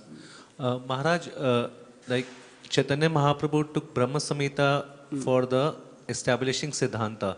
So in Brahma Samhita, Brahmaji explains like that this analogy of the one supreme candle and then other candles like. So now how this analogy is complete to understand the tattva, because we see like Krishna being the supreme candle and so many other avatars come, and how Vara, Matsya are not complete. So how is the Siddhanta complete? You have to understand, this is big lila. In Varaha lila, in Nrsimha lila, in Matsya lila, how this potency, unless you have to understand. If you want to understand these things, you have to go to Sandharva. Jiva Goswami Sandharva. is there, everything is there. Mahaprabhu is there. In Krishna, how Krishna is complete. And sometimes even it is mellow. Energy is same. Potency is same, but in mellow. And in Leelas, when they are performing some Leelas, they are not performing, how can you say, full energetic form for all these Leelas. And Krishna's sweetness is there. In Krishna's, everything is complete. In Nrsimha Leela, in Varaha Leela, I can prove from one. I don't have time. Like Nrsimha Leela is not complete. How it is not complete? When Prahlad Maharaj sat down on the lap of Nrsimhadev, Nrsimhadev became very pacify her anger, and always looks towards Prahlad, towards Prahlad's face. And when he looks towards Prahlad's face, he starts to feel himself that Prahlad is now in more pleasure than me. He's sitting on my lap. He's getting more pleasure. Then he developed desire. I want to become son. I don't want to become a father. You understand? But Krishna is same time son and father. What do you want? You want Krishna as son or your father? Be careful. What Prabhupada said, I will speak this thing. Father, if you want, Krishna, you should be my father, then you are not a Gaudiya devotee, you are not a Pakka devotee. What? Father means always you will beg, give me. And Prabhupada said, no, we want Krishna, you should be my son. You should be my son means, I will feed you. I'll just take care of you. This is our. You have to please, you hear all the conversations. Read Prabhupada books, you can find everything. Prabhupada said everything. Thank you. Hare Krishna. Jai Srila Prabhupada Ji Maharaj ki jai. Srila Gurudev ki jai. Gouranga Mahaprabhu ki jai. Sambit Vaishnava Bhakta Vrinda ki jai. Nitai Gaur Pramanande. Thank you very much, Maharaj, for your wonderful lecture. I hope that nobody was sleeping in the class, right? So we'll thank to Maharaj by chanting 3 times Haribol. Haribol! Haribol! Haribol! So, are you enjoying? Okay. So Maharaj has 2 more classes also. Means whole Sravana Utsav begins with Maharaj, ends with Maharaj. We are very fortunate to have Maharaj here. And Maharaj is staying in Sakhi Nivas, room number 21A. If you have any doubts, queries, and want to meet Maharaj, you can meet from 5 p.m. to 7 p.m. Maharaj is a initiating guru since last year. Thank you, Maharaj.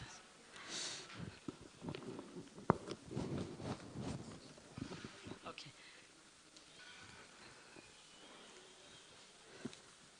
So, in the morning session of this second day Sravana Utsav, we have the next lecture by His Grace Harilila Prabhu. We'll welcome Harilila Prabhu by chanting Hare Krishna Mahamantra once. Hare Krishna, Krishna Krishna, Hare Hare, Hare Rama, Rama Rama, Hare Hare. Harilila Prabhu is basically from South India, but now he is a Dhamvasi since years. And he was in Middle East. He came to Mayapur and he engaged in so many managerial positions. Still, right now he takes care of full time he gives for the hospital, Mayapur hospital. And he also gives the courses like Bhakti Shastri, Bhakti Vaibhav and Bhakti Vedanta in MI, Mayapur Institute. So we'll hear from Prabhuji on Mahaprabhu meets Sanatana Gosvami. Mahaprabhu meets Sanatana Gosvami. Hare Krishna.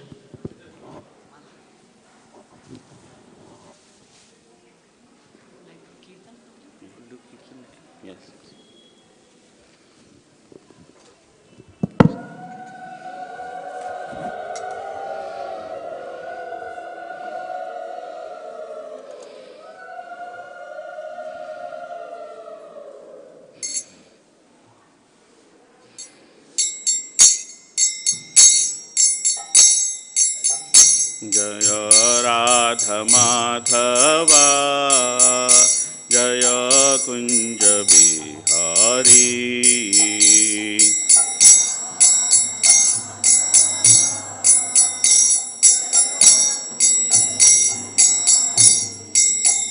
जय गोपी जन वल्लभा जय गिरिवरधारी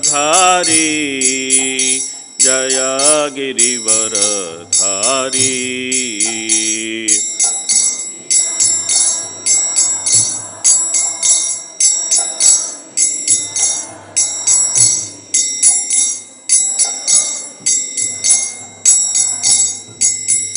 जय यशोदानन्दना जय व्रज जनरञ्जना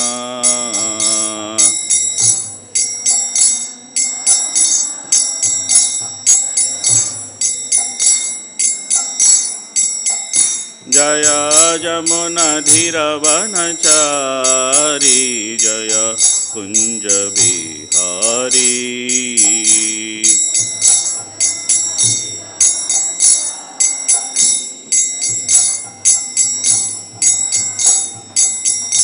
जय राधा माधवा जय कुंज बिहारी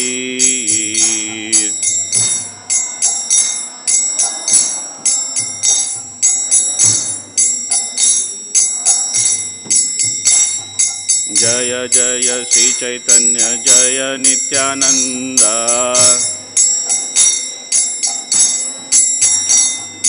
जय द्वैत चंद्र जय गौर भक्त वृंद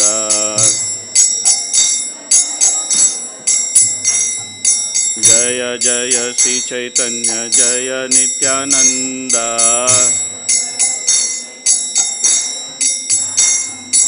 जय द्वैत चंद्र जय गौर भक्त वृंद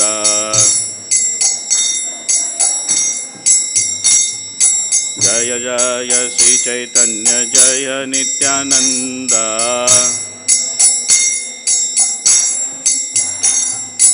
जय द्वैत चंद्र जय गौर भक्त वृंद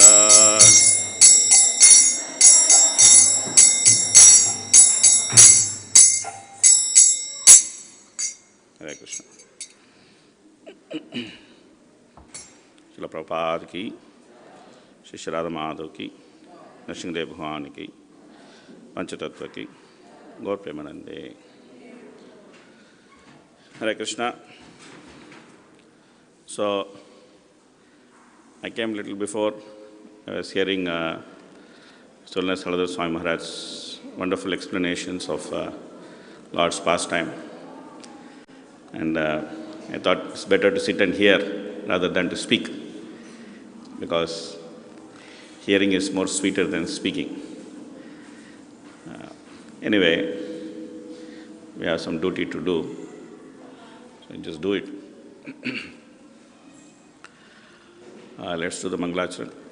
Om Ajnanatimmirandasya Jnananjana Shalakaya Chakshurunmilitam Yena Tasmai Shri Gurave Namaha Sri Chaitanya Manobhishtam Stapitam Yena Bhutale Swayam Rupakadamahyam Dadati Sapadantikam Vandeham Shri Gurun Shri Yuta Padakamalam Shri Gurun Vaishnavamscha Shri Rupam Sagrajatam Sakhagana Raghunathanvitam Tam Sajivam Sadvaitam Savadutam Parijana Sakhitam Krishna Chaitanya Devam Shri Radha Krishna Padan Sakhagana Lalita Shri Vishakhanvitamscha He Krishna Karuna Sindho Dinabandho Jagatpate Gopesha Gopika Kanta Radha Kanta Namostute Tapta Kanchana Gourangi Radhe Vrindavaneshwari Vishabhanusute Devi Pranamami Haripriye Vancha Kalpatarubhyascha Kripa Sindhubhya Evacha Patitanam Pavadebhyo Vaishnavebhyo Namo Namaha Namo Om Vishnupadaya Krishna Prashtaya Bhutale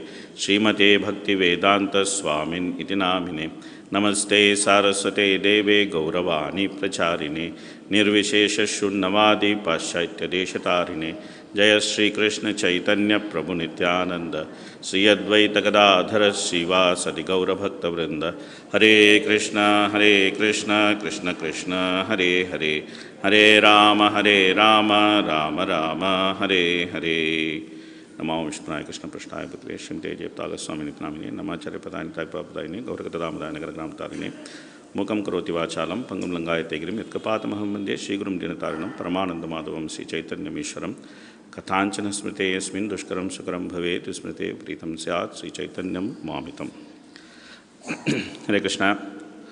So, we'll just continue the topic of Mahaprabhu, Sanatana Goswami meeting Mahaprabhu.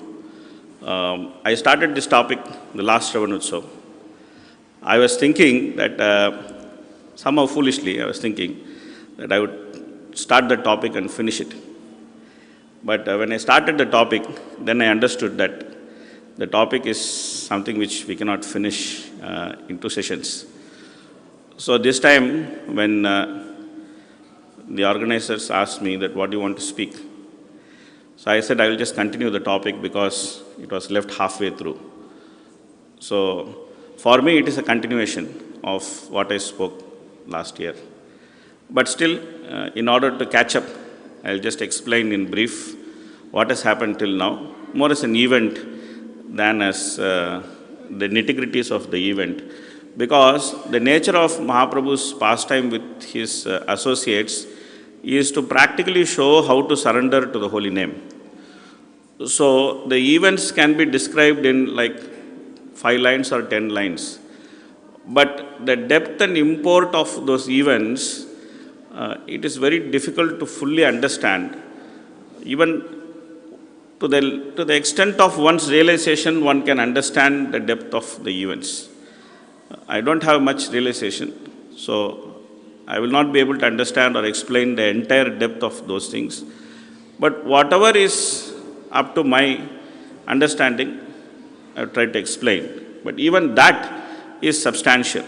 So then what to speak of someone who fully understands the depth of Mahaprabhu's Leela with his associates? One should be very fortunate to understand these things. Because Krishna said, Sarvadharman Parityaja Mamekam Sharanam Vraja. And then his job is done. He just said, okay, bye, see you, went off. And then, what does it mean, Sarvadharman Parityaja? How to execute Mamekam Sharanam Vraja? These questions remain because in Bhagavad Gita, when Krishna spoke Bhagavad Gita, there was not much time. They had some 2-3 hours. Within 2-3 hours, Krishna had to convince Arjuna that he has to fight. So he started at a level and then he finished at a level. And Arjuna understood that what he is supposed to do. Arjuna said, okay, Karishye Vasanam Tava, and then they just went to their business of fighting. So there was not much to explain or not much to go in depth. There was not much time because things had to be done very quickly. Then comes Bhagavatam. Parikshit has little bit more time. He has 7 days. That's better than 3 hours. So there is some expansion of this concept of Sarvadharman Parityaja Mamekam Sharanam Vraja, what it means. But still it is limited. So in Bhagavatam is simply shown how to surrender to the Lord implicitly, understanding Lord's intention. And what is the process in Kali Yuga by which we can surrender? Nama Sankirtanam Yasya Sarva Papa Pranashanam Pranamo Dukkha Samanas Tam Namami Harim Param. 7 days over. Now Parikshit has to go. He is saying bye-bye, see you.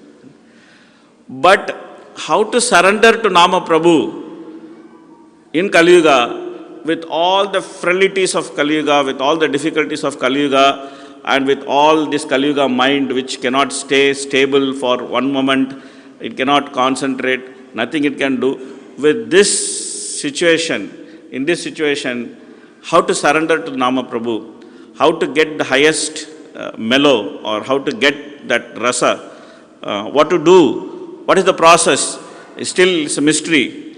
So Mahaprabhu explained it by his own life, by the interaction with his associates.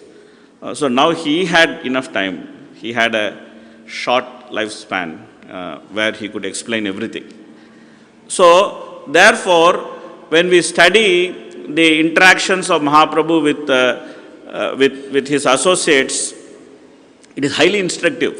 It is highly instructive. For a casual reader, we may think, what is the Chaitanya Charitamrita? They are eating, they are singing, they are dancing. That's it. How to explain Chaitanya Charitamrita? Oh, eat, sing and dance. This is Chaitanya Charitamrita. That's it. Because that's what they are doing. Either they are eating, or they are singing, or they are dancing. This is Chaitanya Charitamrita. But for someone who wants to understand the depth of the pastimes of Lord Chaitanya, then there is a whole treasure trove to be actually uncovered and to be understood. Anarpita charincharat karunayavatirana kalau samarpayitum unnada ujjvala swabhakti shriyam. So there is a whole treasure trove to be understood.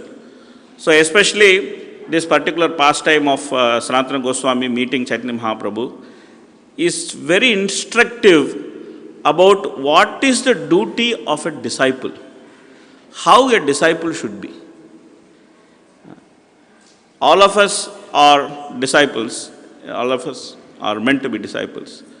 So it is very important to understand what is the mood of a disciple, how the disciple should relate to the spiritual master, and how he should practice bhakti, what should be the expectation of the disciple from the spiritual master, and what is the nature of relationship between the spiritual master and disciple.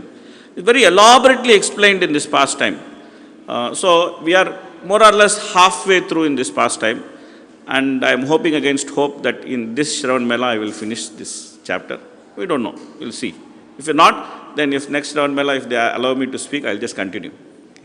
So till now what happened, Sanatana Goswami, he had desired to meet Chaitanya Mahaprabhu. So therefore, he came from Jarikanda forest. He was coming from Vrindavan. He was traveling through the Jarikanda forest. He was coming fast to meet Mahaprabhu. His idea was that he will stay near Mahaprabhu and then he will actually get some personal instruction and training from him. That was his idea. And sometimes he would eat, sometimes he would sleep, sometimes he would not just sleep, sometimes he would not eat. He would fast and he was going very fast and he was going alone. He was very eager to meet Mahaprabhu. He was very eager to be with his spiritual master. So with so much of happiness and hope in his heart, he was going quickly to meet Mahaprabhu. In between, he drank water in one place. And somehow, by Mahaprabhu's mercy, that water was infected. And due to that infected water, he got sores all over his body. And then some sort of pus and some sort of body fluid, it started coming out of his body. His whole body was like filled with sores and some flowing pus and body fluids, etc. His body became so bad. And then he became so dejected. Sanatana Goswami became so dejected. His whole dream of being with Mahaprabhu and being in his proximity, it got shattered because he thought, what is this useless body? With this body, how will I be with Mahaprabhu? How will I go even near him? It's so smelly, it's so, it's dripping and it's so bad and it's so contaminated. How can I ever even walk on the main street of Simadwar? Because the servitors of Jagannath, they are busily going here and there. And even if they little touch my body, then they will get contaminated and the whole service of Jagannath will get affected. So he was so worried. Then he thought, okay, anyway I have come all the way up to here. I will go and stay with Haridas Thakur. I will not go near Mahaprabhu. I'll just wait for Ratha Yatra to come. And when Ratha Yatra comes, he's planning. When Ratha Yatra comes, now there will be Mahaprabhu and there will be Jagannath. And I will just throw my body under Jagannath's Rath, commit suicide, finish off this body. Useless body. What do you do with this body? This is a plan. And he was thinking that anyway, what would be better way of leaving the body? One side there is Mahaprabhu, one side there is Jagannath, and if I leave my body in the midst of both of them, I will straight away go back home, back to Godhead, and at least this body will get finished. No more trouble with this body. So with this idea of committing suicide, he came to Jagannath Puri, and then he went and then he stayed with Mahaprabhu. We stayed with Harilila Thakur. And Mahaprabhu every day Mahaprabhu comes, because Harilila Thakur, he cannot go to Jagannath temple. So Jagannath himself comes to him. Mahaprabhu comes to him. They are, say Gore, say Krishna, say Jagannath. He himself comes to him. So he comes with Mahaprasad, and then he actually meets Harilila Thakur every day, and then he goes. So like that, when Mahaprabhu came to meet Harilila Thakur, then Sanatana Goswami is standing far. He didn't want to come near Mahaprabhu. He's standing far. And then Harilila Thakur says, see, Sanatana has come. Then, hey, Sanatan, when did you come? Come. Like that, Mahaprabhu is running to embrace him. And Sanatana Goswami is running away from Mahaprabhu. No, don't touch me. My body is so contaminated, don't. But forcibly Mahaprabhu caught him and he very tightly embraced him. And Sanatana Goswami felt so bad. He was thinking, oh, what is this? What kind of body is this? He is touching his body. Like that he was doing. And then, anyway, it became everyday affair that Mahaprabhu will come, he will try to embrace Sanatana Goswami will run away from him. So they were playing catch and catch like this. And every day this was happening. So one day, Mahaprabhu actually told Sanatana Goswami that, Sanatan, do you know, if I can leave this body and if I can get Krishna, I don't mind dying million times. I don't mind dying million times. If I can get love of Godhead like that. Then Sanatana Goswami is thinking, hey, I am having secret plan to commit suicide. How Mahaprabhu knows my plan to commit suicide? Of course, he knows. He is the super soul. He is Antaryami. He knows everything. And then Mahaprabhu actually chastised Sanatana Goswami. He said that, how you can plan to commit suicide? How can you destroy your body? Then he said, why? Then first of all, he explained the tattva. He said that he explained why one should not commit suicide. Very nicely he explained. He said, if you commit suicide, you become ghost. And life of ghost is the most horrible thing. You don't want to hear how the life of ghost is. Really don't want to hear. It's explained in Garuda Purana. What the ghost will do, how the ghost will suffer, what the ghost cannot eat, what the ghost can eat. Really you don't want.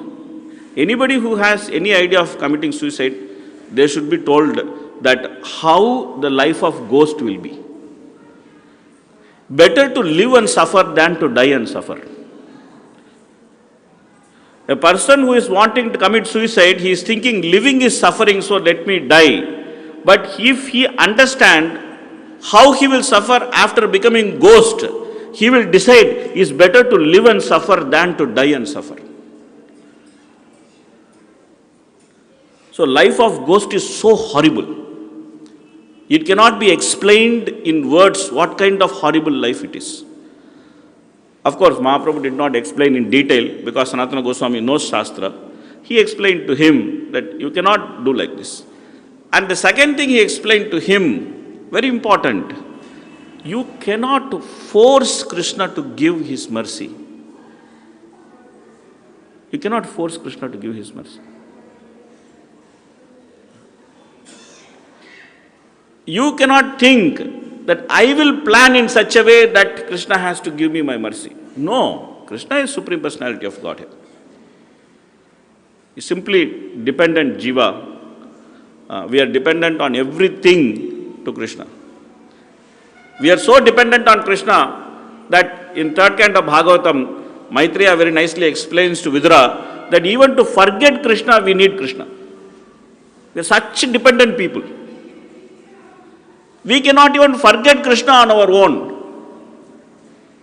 We are so dependent that if you want to forget Krishna, Krishna has to make such a big creation, he has to make false ego, he has to make mind, intelligence, this, that. One big circus Krishna has to create and push us inside that circus. Then with that circus we can actually forget Krishna. That circus is the 14 planetary system. So for everything we are dependent on Krishna. We cannot force Krishna by our plan. We have to surrender to Krishna. We have to surrender to Krishna. And then he explained this point, very important point. That's where I stopped last year.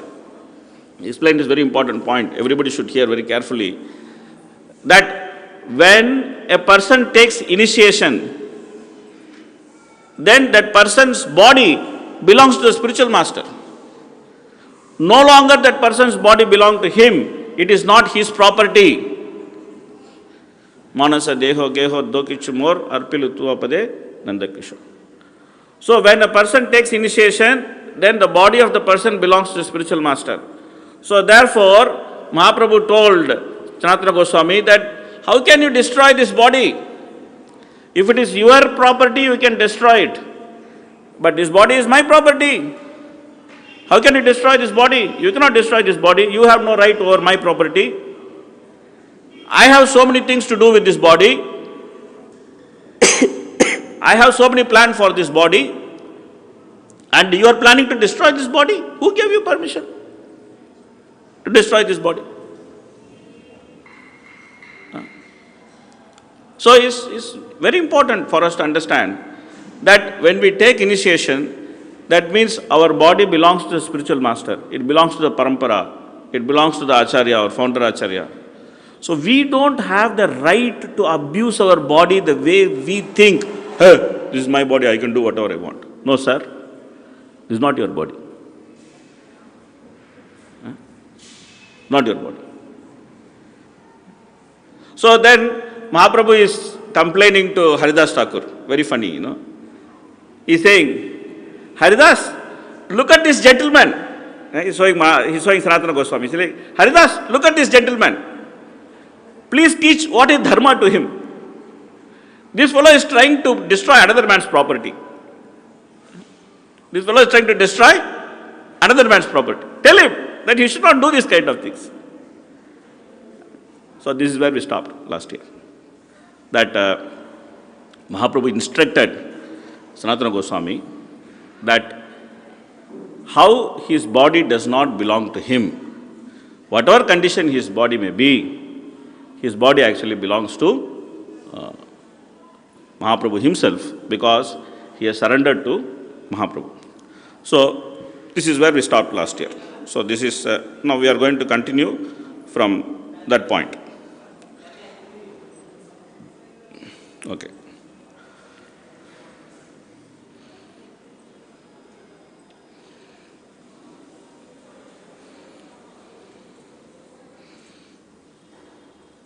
Okay, this is verse number 87. हरिदासे कहे प्रभु सुन हरिदासा परे द्रव्य इन्ह चाहे न करिता विनाशा. Sri Chaitanya Mahaprabhu then said to Haridas Thakur, my dear Haridas, please hear me. This gentleman wants to destroy another man's property. Pare rastapya dravya kehana kahiya velaya nishedeha inahare yenana kare anyaya.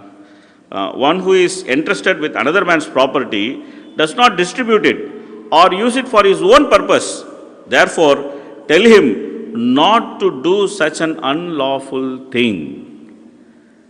This is instruction for all of us, that we are not supposed to utilize this body which we handed over to the spiritual master at the time of initiation, saying that I am yours, sir, I have surrendered to you, I am yours, I am going to follow the rules and regulations of bhakti, I am going to chant 16 rounds, I am going to follow 4 regulative principles, I am going to help you in the mission of the acharya.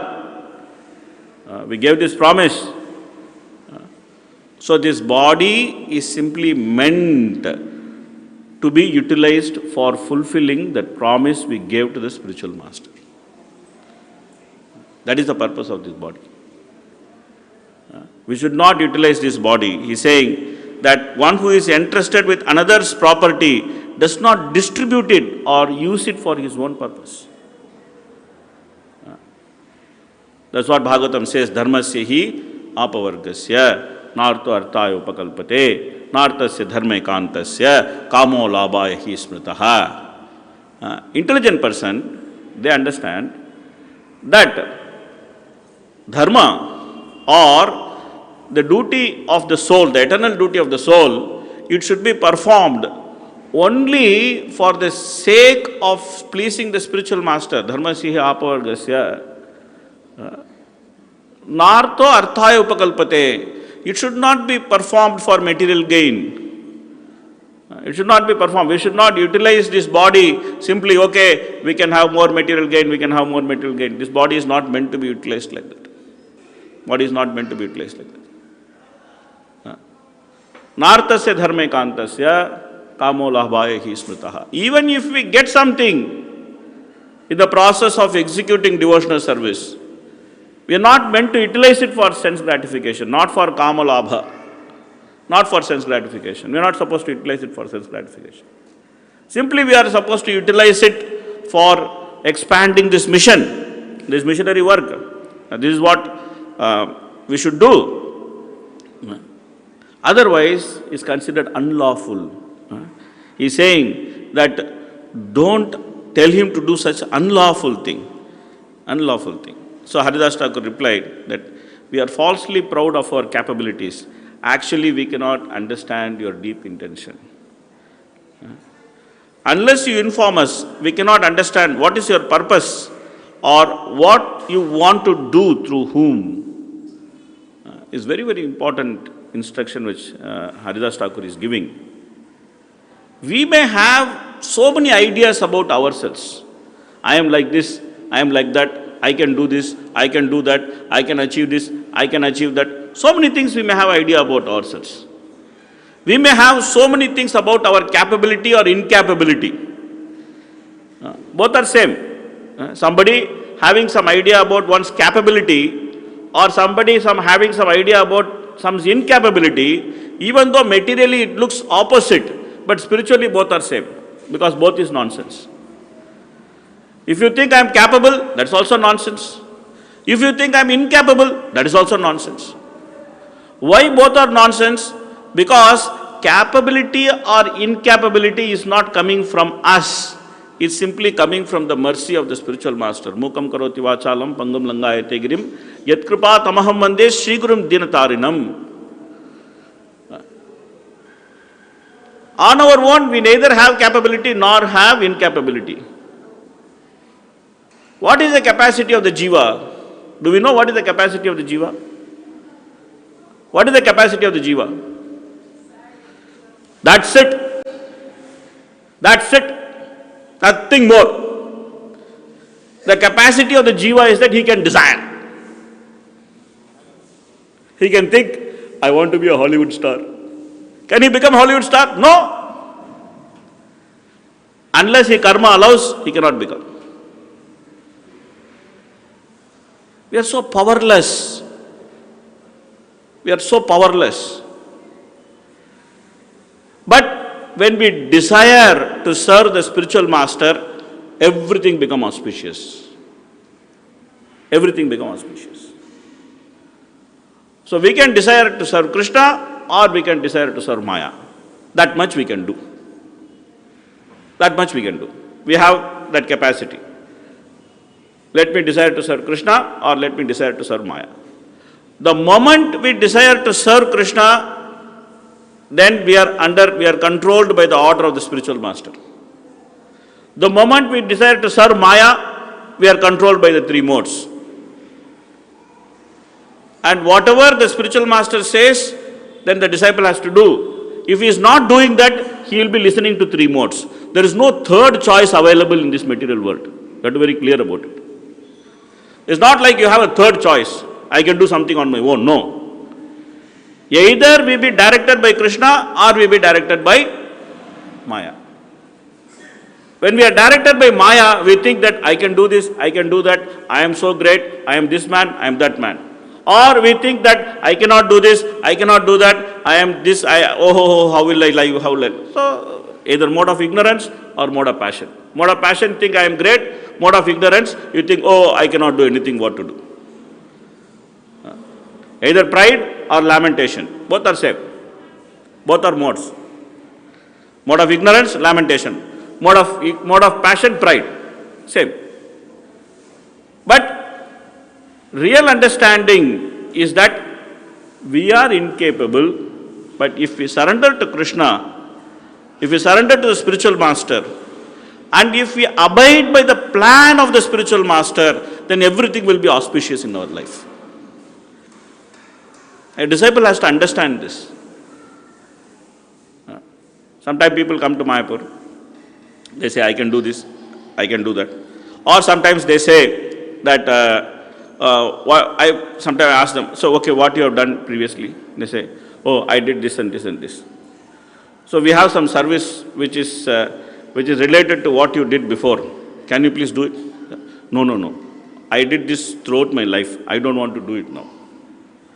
Are you did this throughout your life for some karmi fellow, you don't want to do it for Krishna?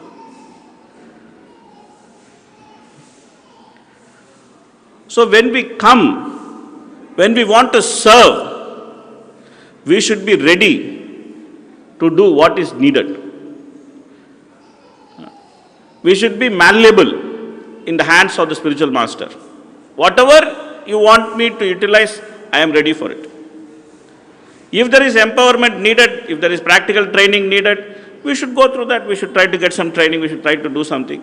But in general, our mood should be that what can I do? Not that this is what I can do or this is what I cannot do. We should not approach the spiritual master with this mood. We should approach the spiritual master with the mood of what can I do? And then whatever he says, we should be happy to do. We should not think that, oh, this is too small for me, or we should not think, oh, this is too big for me. Nothing is too small, nothing is too big. Then he said, my dear sir, since you great personality have accepted Sanatana Goswami, he is greatly fortunate. No one can be as fortunate as he. This is the real good fortune. What is the real good fortune? The real good fortune is to be accepted by the spiritual master as belonging to him, to be accepted by Vaishnavas as belonging to them. There's a great devotee in South India. He used to fan Lord Varadaraj in Kanchipuram. There's a nice deity, Varadaraj deity in Kanchipuram. And the deity used to speak to him. He was so intimate with the deity. When he fans the deity will actually speak to him. So one day one person asked him, every day then he is very famous because deity speaks to him, no? So he is very famous. So one day one Vaishnava asked him, can you please ask Varadaraj that will I go back home, back to Godhead in this lifetime? So he said, okay, I will ask. So he was fanning the deity and then he asked, Varadaraj, this devotee is asking that will he go to Vaikuntha this lifetime? He said that, yeah, he will go. Don't worry, tell him. So he went and told him, no, you are going this lifetime, don't worry. Varadaraj already. Then one question came in his mind, will I go back home, back to Godhead in this lifetime? Will I go or will I not go? But he was a little hesitant to ask the Lord because it is about him.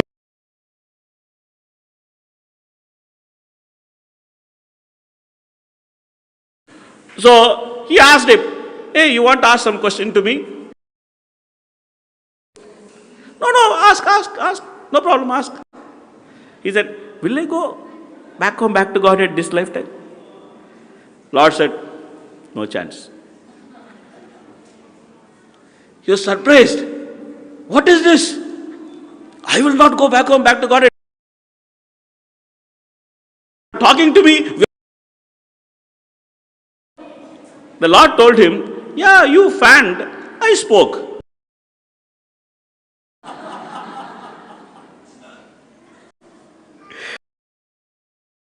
This is, you fanned.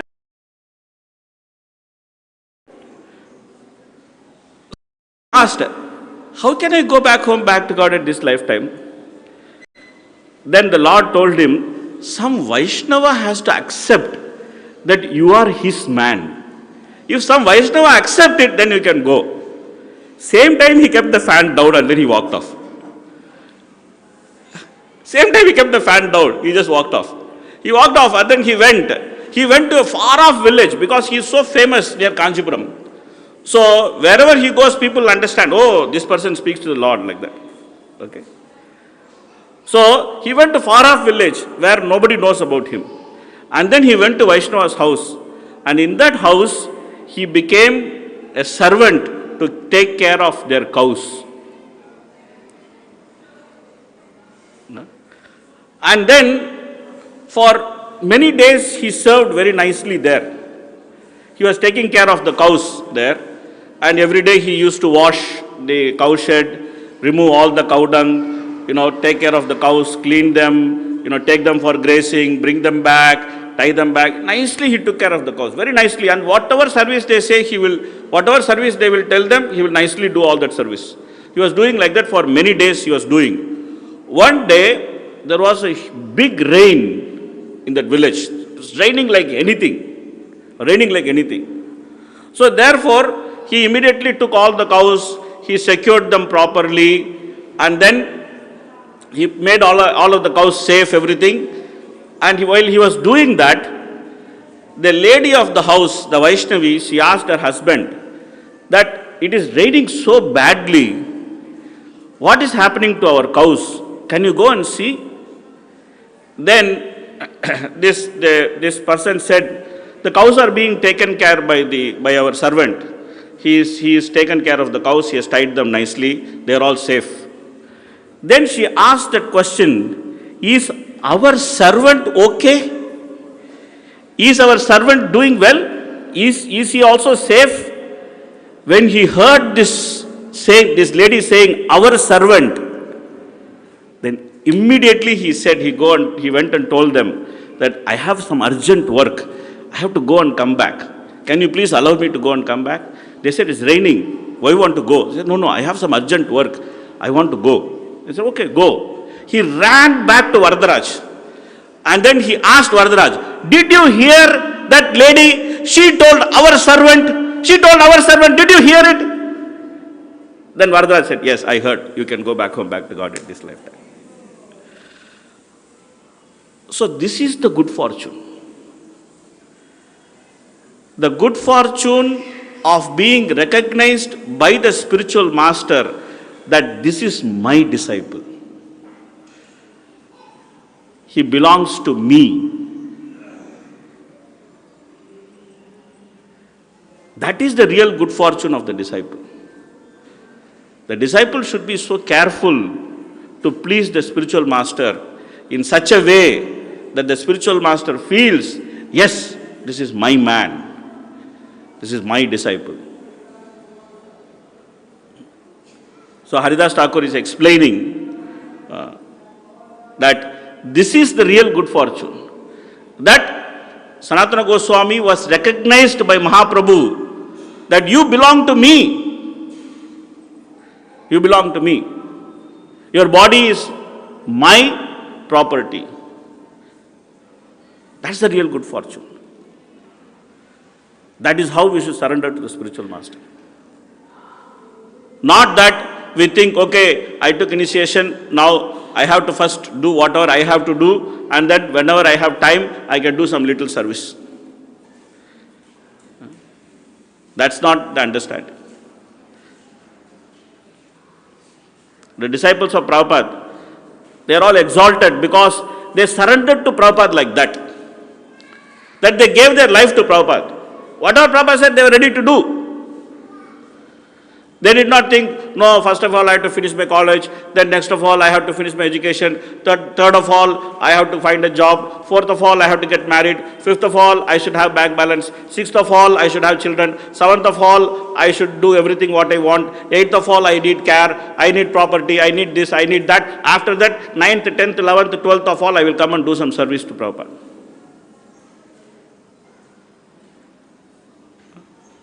Simply whatever Prabhupada said, they were ready to do.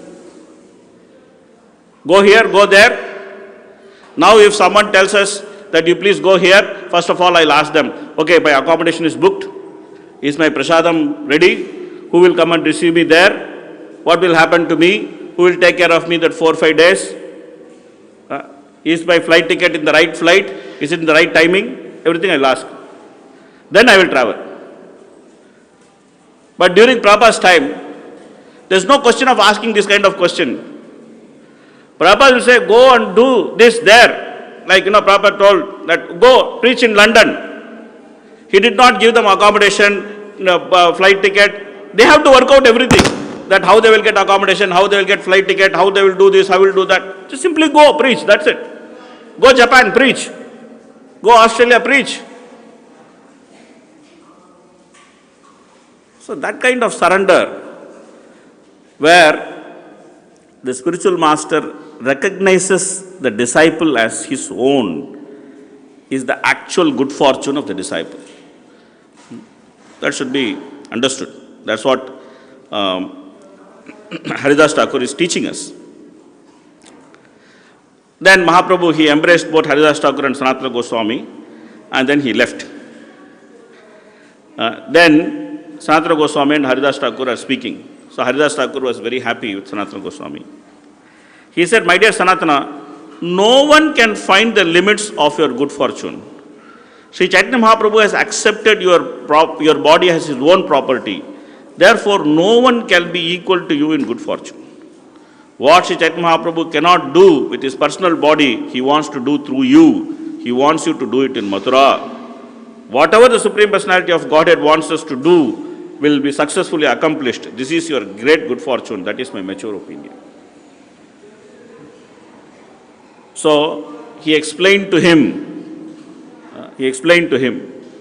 that he is so fortunate because there is some task the spiritual master wants to accomplish through him.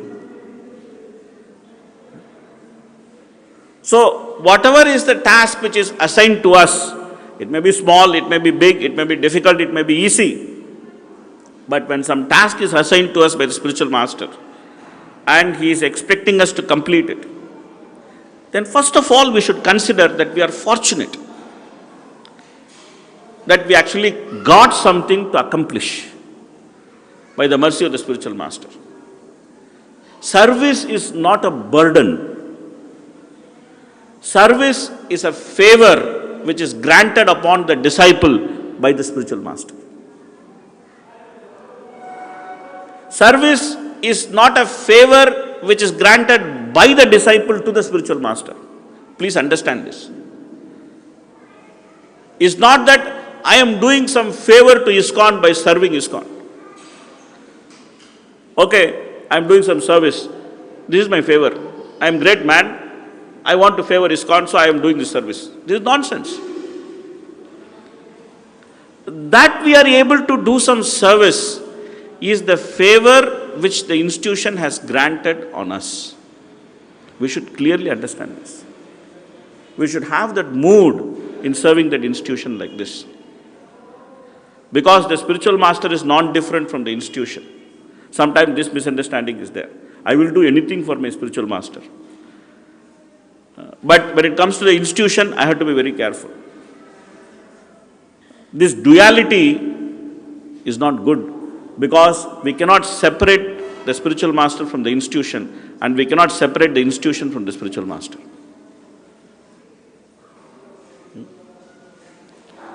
Service done to the institution is service done to the spiritual master. Service done to the spiritual master is service done to the institution. We should not try to separate them. It is small-mindedness when we separate both. We should not separate it. So whatever we do, we should clearly understand that it is a favor which is bestowed on us. And we should do service in that mood that I am being bestowed this favor. Not with the mood that I am a great man, I can achieve many things, but anyway, I like ISKCON, so I am doing service here. I have so much capability that I can do whatever I want. But still, since I like ISKCON, I want to do a favor to ISKCON. I will do service here. No.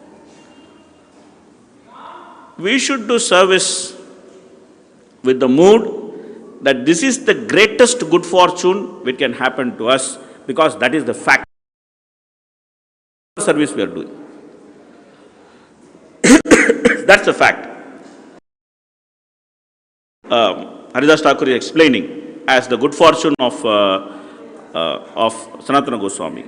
That Mahaprabhu actually wanted him to do some service. Mahaprabhu accepted his body as his own is very, very important. It's very important. I can understand from the words of Lord Sri Chaitanya Mahaprabhu, he wants you to write book about the conclusive decision of devotional service and about regulative principles ascertained from revealed scriptures.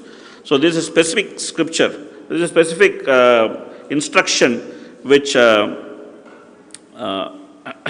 he got from Mahaprabhu. My body could not be used in the service of Sri Chaitanya Mahaprabhu. Therefore, although I took birth in land of India, this body has been useless. It's very important to actually note the mood of Haridas Thakur. So here is Haridas Thakur, here is Sanatana Goswami, and Mahaprabhu comes and he has some intimate dealing with Sanatana Goswami in front of Haridas Thakur. And what is Haridas Thakur's mood? Haridas Thakur's mood is that of a jubilation. It is not mood of envy. He is not thinking that I am so senior. Mahaprabhu comes and then he is having some dealing with him and that dealing with me. He is not envious. He is jubilant about the position of Haridas, about the position of Sanatana Goswami. So this is what we should learn, that when we are working with devotees and when devotees are able to achieve things, or when devotees are able to do so many nice things by the Lord's mercy, by the mercy of the spiritual master, we should be jubilant. We should not be envious. Oh, he is doing so many things, he is getting so much importance, I am not getting importance, I am not getting recognized. We should not have that mentality of envy. Rather, we should feel very, very happy. We should feel genuinely happy. That is the meaning of being in the company of devotees. Nirmat Saranam Satam. Those great devotees who have overcome the envy. Because Kali always tried to make divisions amongst us. The very nature of Kali is to create division. The very nature of Kali is to create different type of misunderstandings. And the easiest way that Kali can act is through envy, even in the society of devotees. Because there are, in a society of devotees, there is no other things to affect. We are not intoxicating, we are not eating meat, we are not having illicit sex. We have given up all those things. We are not into so much sinful activity. We have given up all those things. So what is left in the society of devotees to act? Simply envy. So Kali effectively uses that envy to create division among devotees. We should be very, very careful about it. We should not become envious of others' achievement. Rather, we should be very happy that others are progressing. And we should try to take advantage of that progress by associating with them very nicely. And what is Sanatana Goswami's reply? Sanatana Goswami's reply is that, "O Haridas Thakur, who is equal to you? You are one of the associates of Lord Sri Chaitanya. Therefore, you are the most fortunate." So now Haridas Thakur is telling that Sanatana Goswami is most fortunate. Sanatana Goswami is telling that Haridas Thakur is most fortunate. So both of them are most fortunate. And if we understand this, we are also most fortunate. Anyone who comes in touch with Lord Chaitanya's mercy, they are most fortunate. If we understand the nature of that mercy, then we become most fortunate. Because that mercy is not so easily available. Anyway, so You see the dealings between two devotees. Haridas Thakur is senior, Sanatana Goswami is junior. And Haridas Thakur is so happy that Sanatana Goswami is getting recognized by Mahaprabhu. And then Sanatana Goswami, he knows his position and he is duly glorifying Haridas Thakur because he knows Haridas Thakur's position also. So in this relationship, there is no place for envy. There is simply place for mutual respect and appreciation. That's how the society of devotees should be. In society of devotees, it should be filled with mutual respect and appreciation. Dadati pradigranati guhyamakyati prachati bhungte bhogete chaiva shadvitam priti lakshanam. Prabhupada actually says in that purport that the International Society of Krishna Consciousness has been created simply for having these 6 types of loving exchanges. The whole ISKCON is meant for this, that we can actually have loving exchanges with each other. Not become envious of each other and try to harm each other.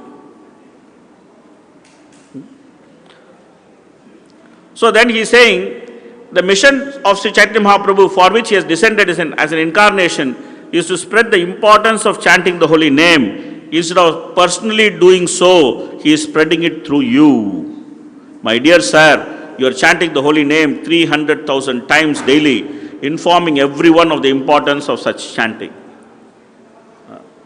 So this is our lifeline, this is our mission.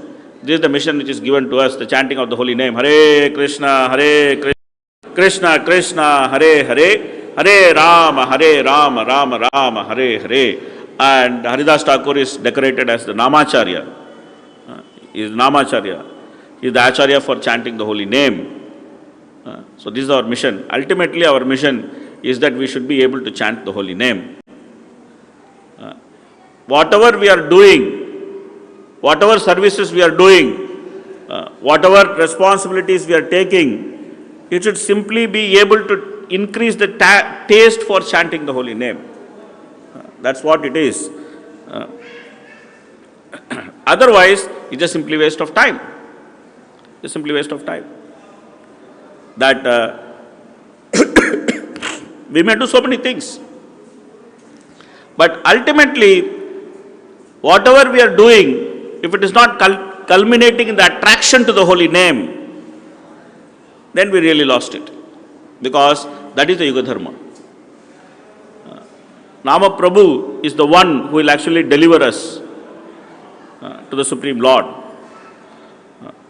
So, and that importance of chanting the holy name, Mahaprabhu actually gave that task of establishing that importance of chanting the holy name to Haridas Thakur.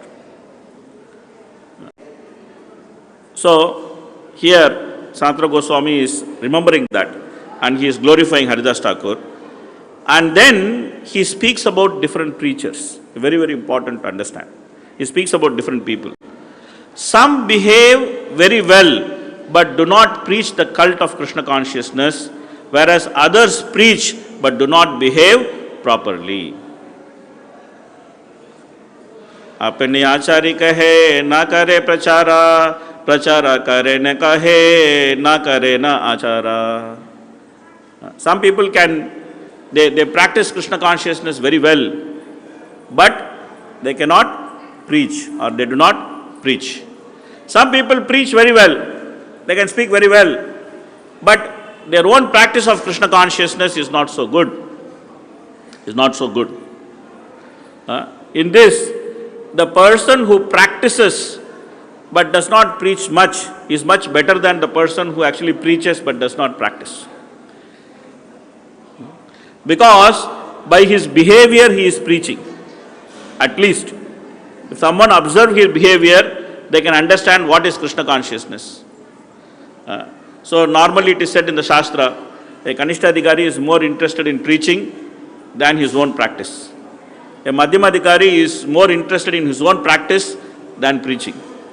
A Uttamadhikari is perfect. He has the perfect balance of practice and preaching. So he is saying you simultaneously perform both duties in relation to the holy name by your personal behavior and by your preaching. Therefore, you are the spiritual master of the entire world. And for for you are the most advanced devotee in the world. Now, Prabhupada writes in the purport, Sanatana Goswami clearly defines here the bona fide spiritual master of the world. The qualification expressed in this connection is that one must act according to scriptural injunction, at the same time preach. One who does so is a bona fide spiritual master. Haridas Thakur is the ideal spiritual master because he regularly chanted on his beads a prescribed number of times. Indeed, he was chanting the holy name of the Lord 300,000 times a day. Similarly, the members of the Krishna consciousness movement chant a minimum of 16 rounds a day, which can be done without difficulty. And at the same time, they must preach the cult of Krishna consciousness, cult of Chaitanya Mahaprabhu, according to the gospel of Bhagavad Gita as it is. One who does it is quite fit to become the spiritual master for the entire world. So this is our instruction from our founder Acharya. Of course, it's nearing lunchtime, so we expect some disturbance. It's okay. So this is the instruction from our founder Acharya. So he is told that we have to chant minimum 16 rounds and we have to preach. So these two are our important duties. Chanting minimum 16 rounds and helping in preaching. Somebody could be directly preaching, somebody could be helping in preaching, different ways of... everything we do is centered around preaching. All our activities are centered around preaching. Deity worship, book distribution, Nagar Sankirtan, management, everything is centered around preaching. So, that's what is expected out of us. But here the principle is given very clearly that our practice and our preaching, we should try to be perfect in both. If you are simply expert in preaching and if our practice is not very good, then we should understand that we are not advancing in Krishna consciousness. We may become very famous preacher, that is possible. We become very famous preacher. We may get name, fame, we may get adoration, profit, distinction, all these things is possible. All this is possible. These things we can get. By preaching nicely, we can get all these things. But this is all what we will get. We will not get love of Godhead if our practice is not perfect. So, there are two things. There is the external recognition of a devotee as a great preacher, and there is the internal advancement of a devotee by which he becomes attracted to the holy name. We have to very carefully observe both.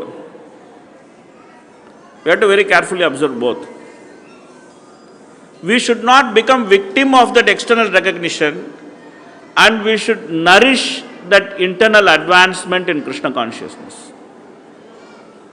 We have to very carefully look at both. If we are simply carried away by the external recognition, but our internal advancement in Krishna consciousness is not strong, then there is definitely a problem there. We should get worried. Irrespective of whatever the whole world may say. The whole world may say, oh, Prabhuji, you are such a great preacher, you can give such a nice class, you are such and such person, you are like this, you are like that, you are expert. So many things they may say. But if we are not attached to the process of chanting the holy name,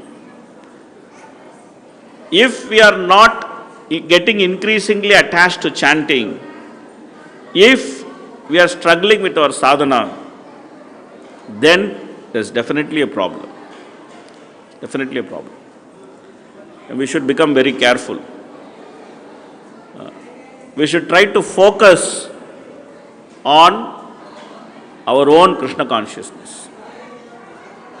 Because we cannot sustain for a long time artificially.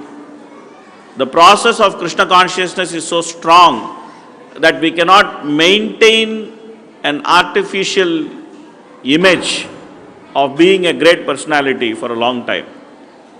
And history of ISKCON has enough of accidents to actually warn us that we should sufficiently focus on our practice.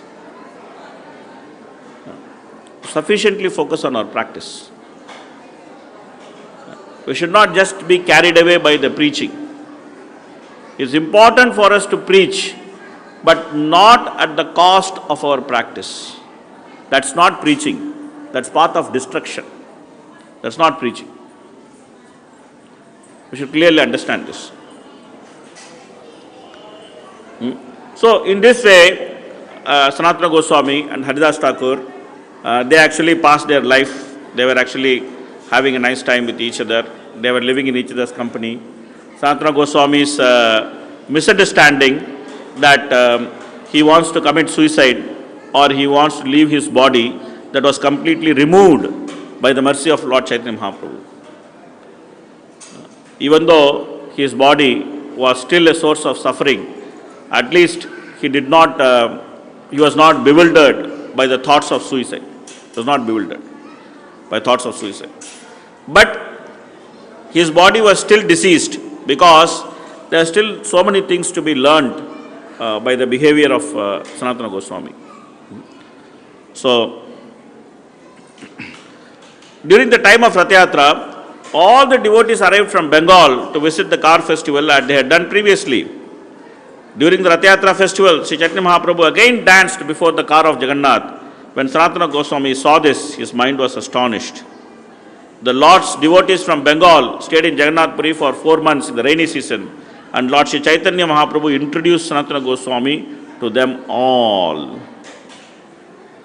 Sri Chaitanya Mahaprabhu introduced Sanatana Goswami to these and other selected devotees: Advaita Acharya, Nityananda Prabhu, Srivas Thakur, Vakreshwara Pandit, Vasudeva Datta, Murari Gupta, Raghava Pandit, Damodar Pandit, Paramananda Puri, Brahmananda Bharati, Swarup Damodar, Gadadhar Pandita, Sarvabhauma Bhattacharya, Ramananda Rai, Jagadananda Pandit, Shankara Pandit, Kasheshwara and Govinda. So many people he introduced, Sanatana Goswami. All the associates of Mahaprabhu, Sanatana Goswami, Mahaprabhu introduced him to all of them. And they were all staying. And Sanatana Goswami was still staying with Haridas Thakur. The Lord asked Sanatana Goswami to offer obeisances to all devotees in the way that befitted each one. Thus he introduced Sanatana Goswami to all of them just to make him an object of their mercy. That is what it is. When we get introduced to devotees and when we associate with devotees, by their good wishes, we actually become object of their mercy. We become object of their mercy. So, Sanatana Goswami also paid obeisance to all devotees in the way that befitted each one. That's the etiquette. That there are different type of devotees who are advanced than us, devotees who are equal to us, and devotees who may be coming towards us. So there may be different type of devotees. So each type of devotee is greeted and shown respect in different manner. But the common thing is that all devotees are to be respected. That is the common thing. It is not that a devotee who is less advanced, he need not be respected. A devotee who is more advanced, he should be respected. All devotees who are practicing Krishna consciousness should be respected. But how the respect is shown, it differs from what is the type of devotee. But showing respect is common to all of them.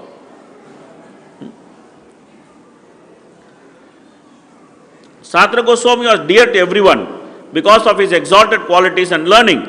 Suitably, therefore, they bestowed upon him mercy, friendship and honor. Those who are seniors, they bestowed upon him mercy. Those who are equal, they bestowed upon him friendship. And those who are junior, they bestowed upon him honor. So this is how it was they had relationship. So we should also understand from this that how do we relate to others. Those who are senior to us, we should bestow upon them honor. And those who are equal to us, we should be friendly with them. And those who are looking up to us, we should be merciful to them. So this is how we should behave. Normally in the material world, what happens? When we see people who are senior to us, we become envious. You think, hey, he is acting like a big man, why can't I be big man? We become envious. When we see people who are equal to us, we want to become proud. We want to somehow establish, I am better than you. We want to exhibit our pride. We want to show, oh, what are you? I am better than you. And when we see people who are lower than us, somehow we want to exploit them to our advantage. This is the nature of material world. The nature of material world. When we see seniors, we become envious. When we see people who are equal to us, we become proud. And when we see people who are lower than us, we want to exploit them. But the proper way of dealing with different type of people is nicely explained here. That when we see people who are senior to us, we should bestow honor upon them. When we see people who are equal to us, we should maintain nice friendly relationship with them. And when we see people who are lower than us, we should be merciful to them. So this is the proper way of dealing with devotees in the company of devotees. So that's how we should deal with each other. So, by his nature, Sanatana Goswami was dear to everyone. And this is the very nature of devotee. The devotee is dear to everyone. Dhira, dhira, janapriyo, priyakarau, nirmatsarau, pujito. By his nature, he was dear to everyone. Because he was well behaved. He was a well behaved devotee. When all devotees returned to Bengal after Rath Yatra, Sanatana Goswami stayed under the care of the lotus feet of Mahaprabhu. That's why he came. Sanatana Goswami observed Dol Yatra ceremony with Chaitanya Mahaprabhu. In this way, his pleasure increased in the company of the Lord. Sanatana Goswami had come to see Mahaprabhu in Jagannath Puri during April, May, and during the month of May, June, Sri Chaitanya Mahaprabhu tested him. So this is another important thing, that we should clearly understand that in Krishna consciousness, we will get tested. We should clearly understand this. We will get tested. The Lord will put us through some test. He will give us some difficulty. And He will see how we are going through that difficulty. We should expect this in Krishna consciousness. We should not expect that, oh, there will be no difficulty, I can enjoy Krishna conscious life. We should not think like that. When we take up to Krishna consciousness, for our own benefit, the spiritual master, the Lord, they will actually give us some difficulty. And we should be happy to accept that difficulty or the test and depend on the Lord's mercy to overcome that difficulty.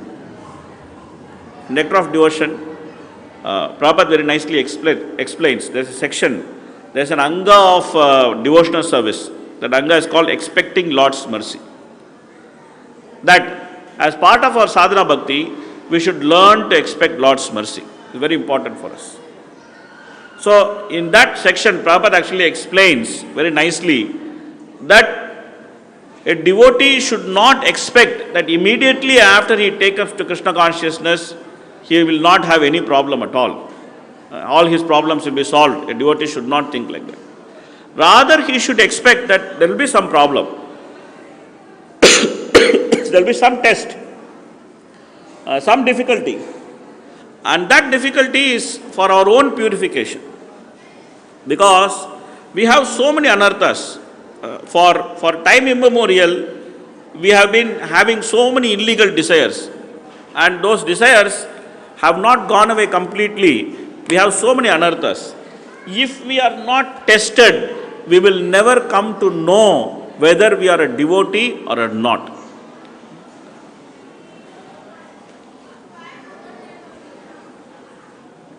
We will not come to know what is our original position. We may think, oh, I am very advanced devotee, I am so attached to the company of devotees, I am doing so many things very nicely, and I am advancing in Krishna consciousness very, very nicely, things are very fine for me. We will be thinking like that till we are tested, till we are put into fire, till we have to walk through the difficulty. When we are put into fire, then we will know what kind of devotee we are. Whether we are really devotee, or we are faking devotional service, or we are fly-by-night devotee, everything will come to know when we are tested. So we should expect some test. We should expect some difficulty in our practice of Krishna consciousness. And when such test comes, when such difficulty comes, we should face it nicely by taking shelter of the Lord. We should not try to run away from the difficulty.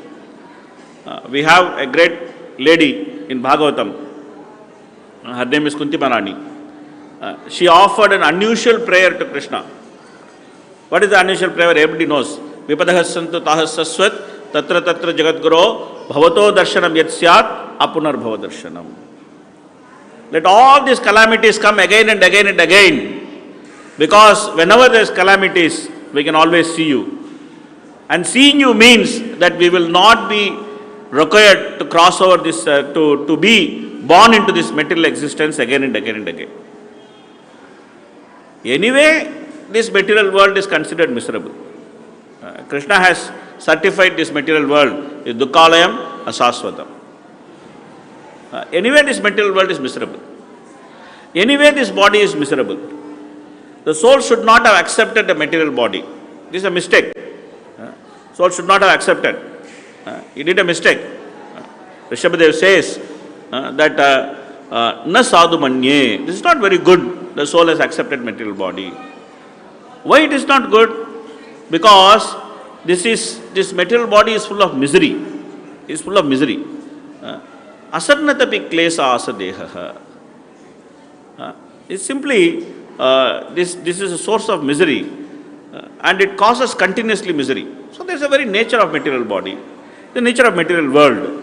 So while we take up Krishna consciousness also, we should expect some difficulty to come. We should not expect everything to be smooth. And when the difficulty comes, we should understand that difficulty is the mercy of the Lord upon us. Because by going through difficulty, we can come to know what type of devotee we are. Unless gold is put into fire, gold will not become pure. Unless a devotee is put into difficulty, a devotee will not be able to give up his anarthas very nicely. So, here, even though Sanatana Goswami is a great personality, the Lord still put him to difficulty. Now the question may come that, okay, the people who are sadhakas, who are lot of anarthas, the Lord puts them to difficulty. That's okay, that's understandable because they have to get purified. But why does the Lord put pure devotees who are already purified, great personalities like Sanatana Goswami, why did the Lord put them into difficulty? What is the need for the Lord to put them into difficulty? What is the need for the Lord to test Sanatana Goswami? Sanatana Goswami is already an exalted personality. Why the Lord should test Sanatana Goswami? Question may come. The answer is that unless Lord tests Sanatana Goswami, devotees like Sanatana Goswami, great devotees, there will be no chance for them to exhibit the right behavior under difficult circumstances. And when they exhibit that right behavior under difficult circumstances, it is not for them. It is for us. So that we can learn very nicely that when there is difficulty, how to depend on Krishna. When we go through trouble, what is the way to react? How does a Krishna conscious person undergo difficulties? And how does he react? How does he surrender to Krishna? What is his mood? All these things we can understand when the Lord puts great personalities into difficulty. And those personalities, they don't complain. They don't say, oh, how many times you'll keep putting me into difficulty?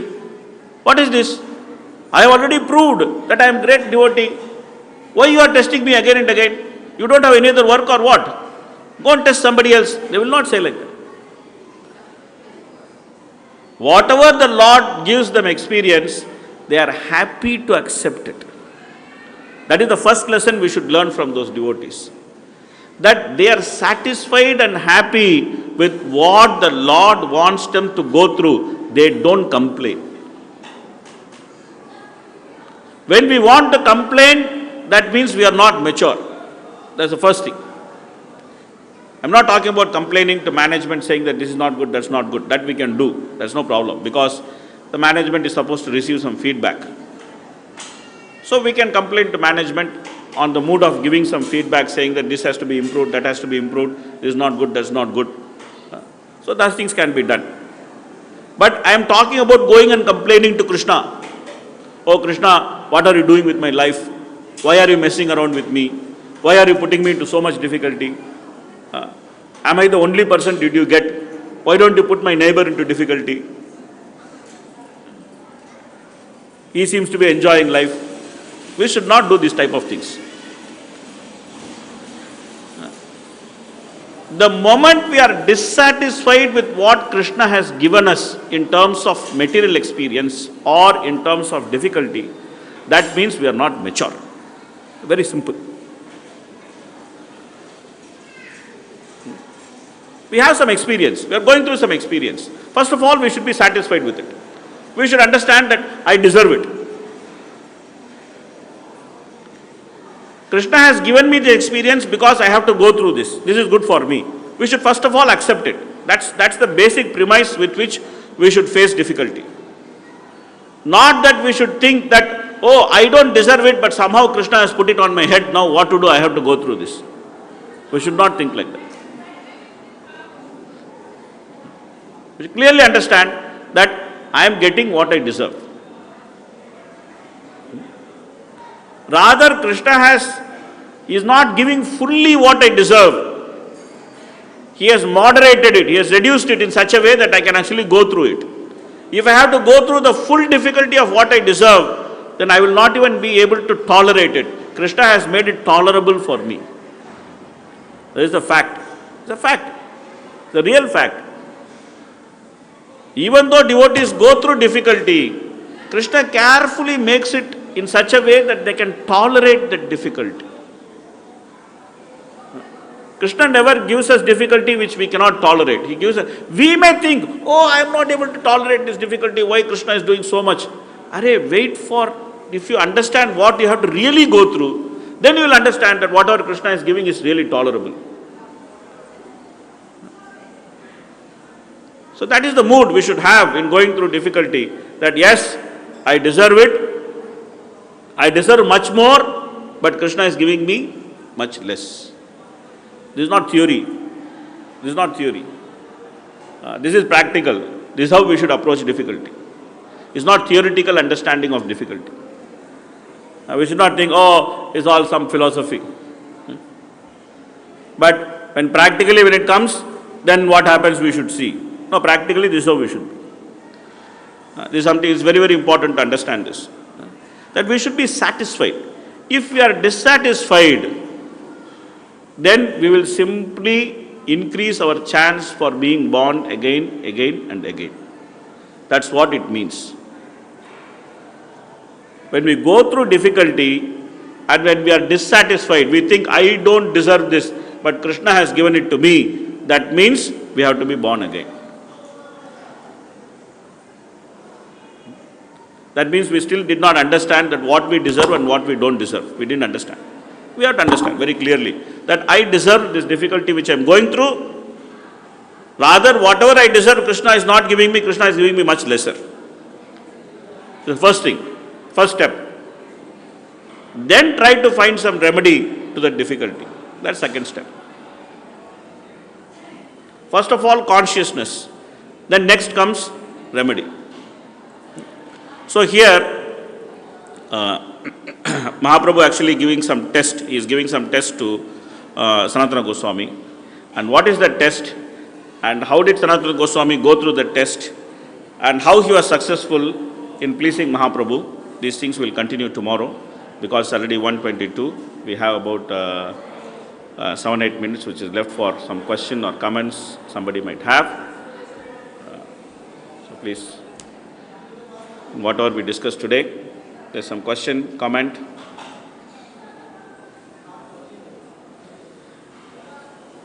The best part of giving lecture at this time is that nobody wants to ask question because everyone is screened to take prasad. So I always like to take this slot because everyone is thinking when the speaker will finish, when we can say Mahaprasad and run away. Hare Krishna Prabhu, Dhanavad.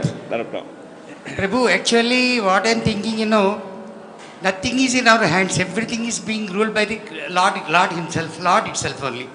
So only so long as we take birth in the world, till our end of our life, everything we are in the tools of the puppets in the Lord's hands. So if that is the case, what we can do? We cannot do anything other except surrender to the Lord. Isn't it, Prabhu? So then we are not going to do anything. Of course, we can, so long as, let us try to maintain as a dharma and not to harm anybody else. Some good qualities, some good, what we call issues, if we can maintain it, everything will be proper. Because we are helpless now, we can't do anything. But whatever the difficulties we are facing, everything is created by Him. So somehow or other we can say that it's our past karma and we did something last, something we did it in the last. Nobody knows what their life was in the earlier. So my doubt is, what I wanted to put to the clarification of Prabhu. So we are not going to do anything in that issue. So what is to be done now? Okay. So the first point is that nobody knows whether we really created some difficulty or we did not create difficulty. So we have to assume that it is some past karma which we don't know as wrong. Is wrong. Why it is wrong? Because an intelligent person by observation can clearly understand that I am suffering due to my own misdeed. Because different people are suffering at different levels.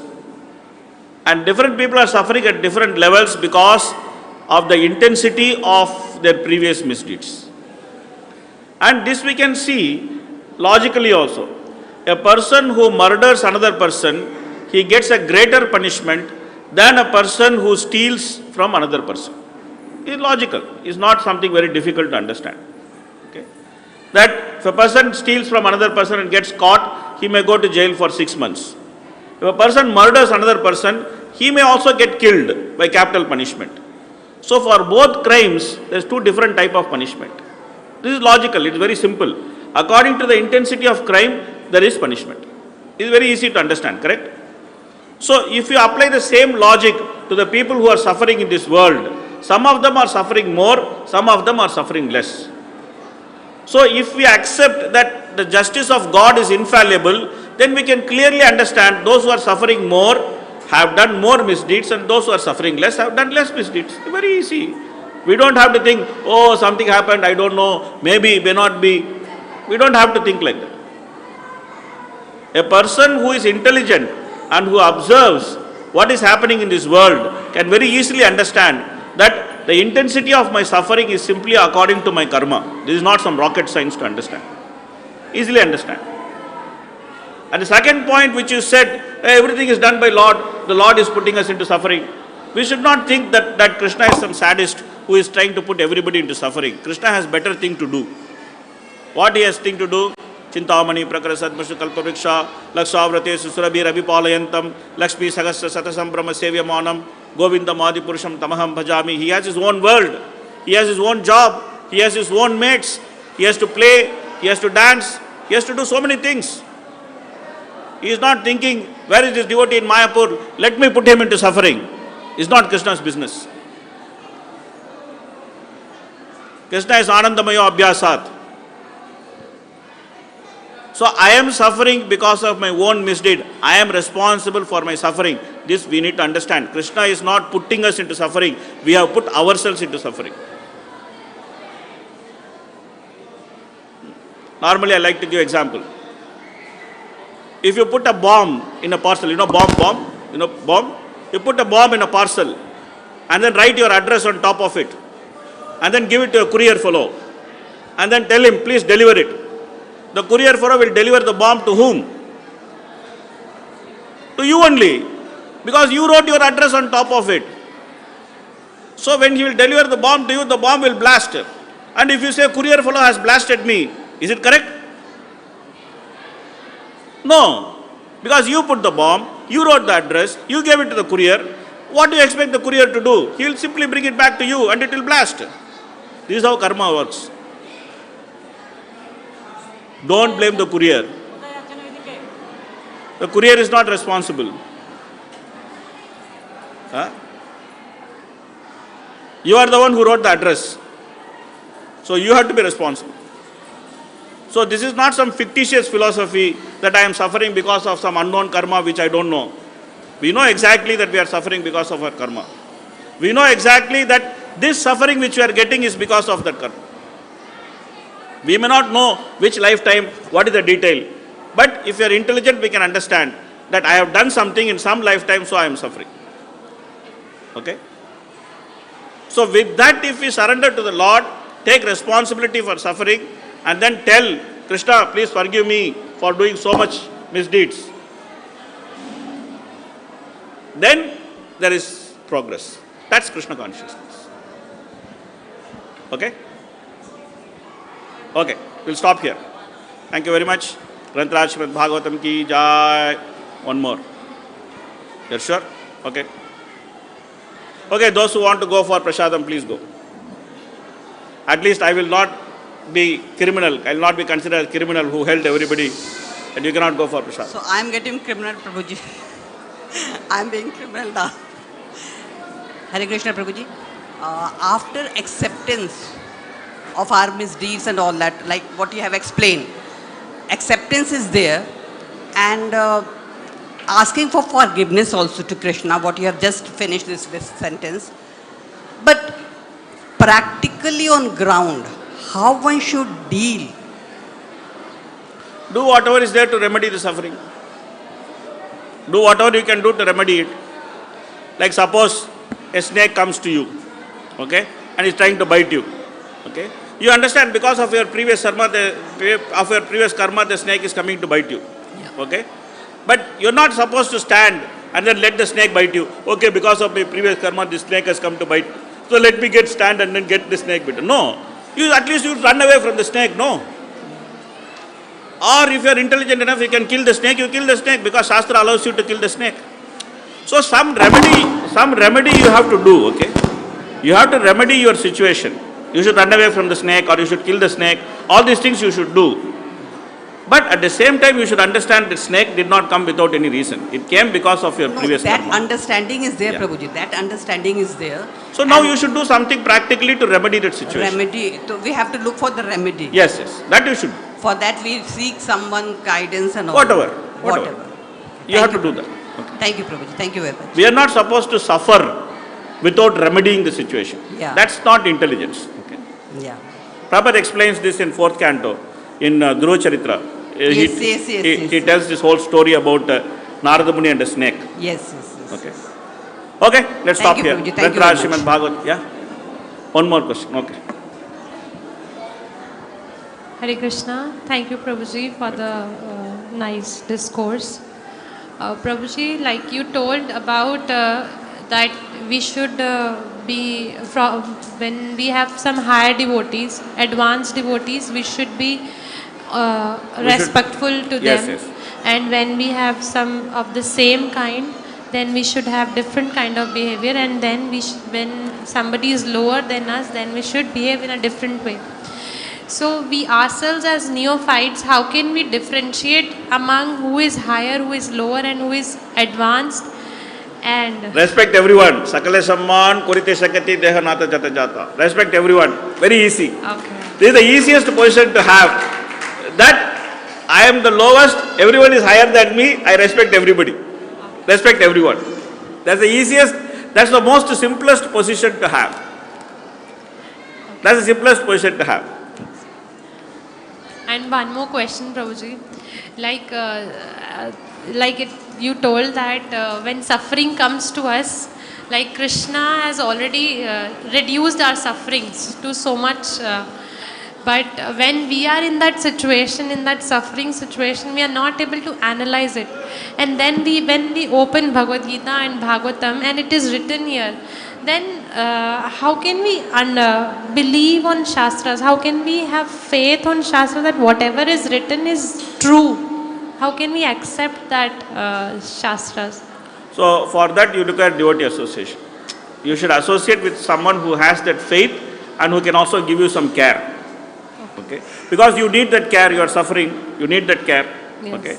At the same time, someone who gives that care with that faith in Shastra. So they will give you faith and they will also give you care. So when they give you faith and care, then you will get nourished. That's what you should do. Thank you, Prabhuji. Okay? Hare Krishna. Okay, let's stop here. Hare Krishna, Krishna Krishna, Hare Hare, Hare Ram, Ram Ram, Hare Hare. Sanatana Gosvami Pad ki jai, Shri Chaitanya Mahaprabhu ki jai, Gore Premanande, Hare Hare. Thank you very much, Prabhu. So we thank Prabhu by chanting 3 times Haribol. Unfortunately, everybody left. Haribol! Haribol! Haribol! So we expect all the devotees on time, please. 5:30 we are going to start, but 5 o'clock onwards, bhajan, kirtan will be there. Come and enjoy for some time, then we'll start the lecture. Hare Krishna.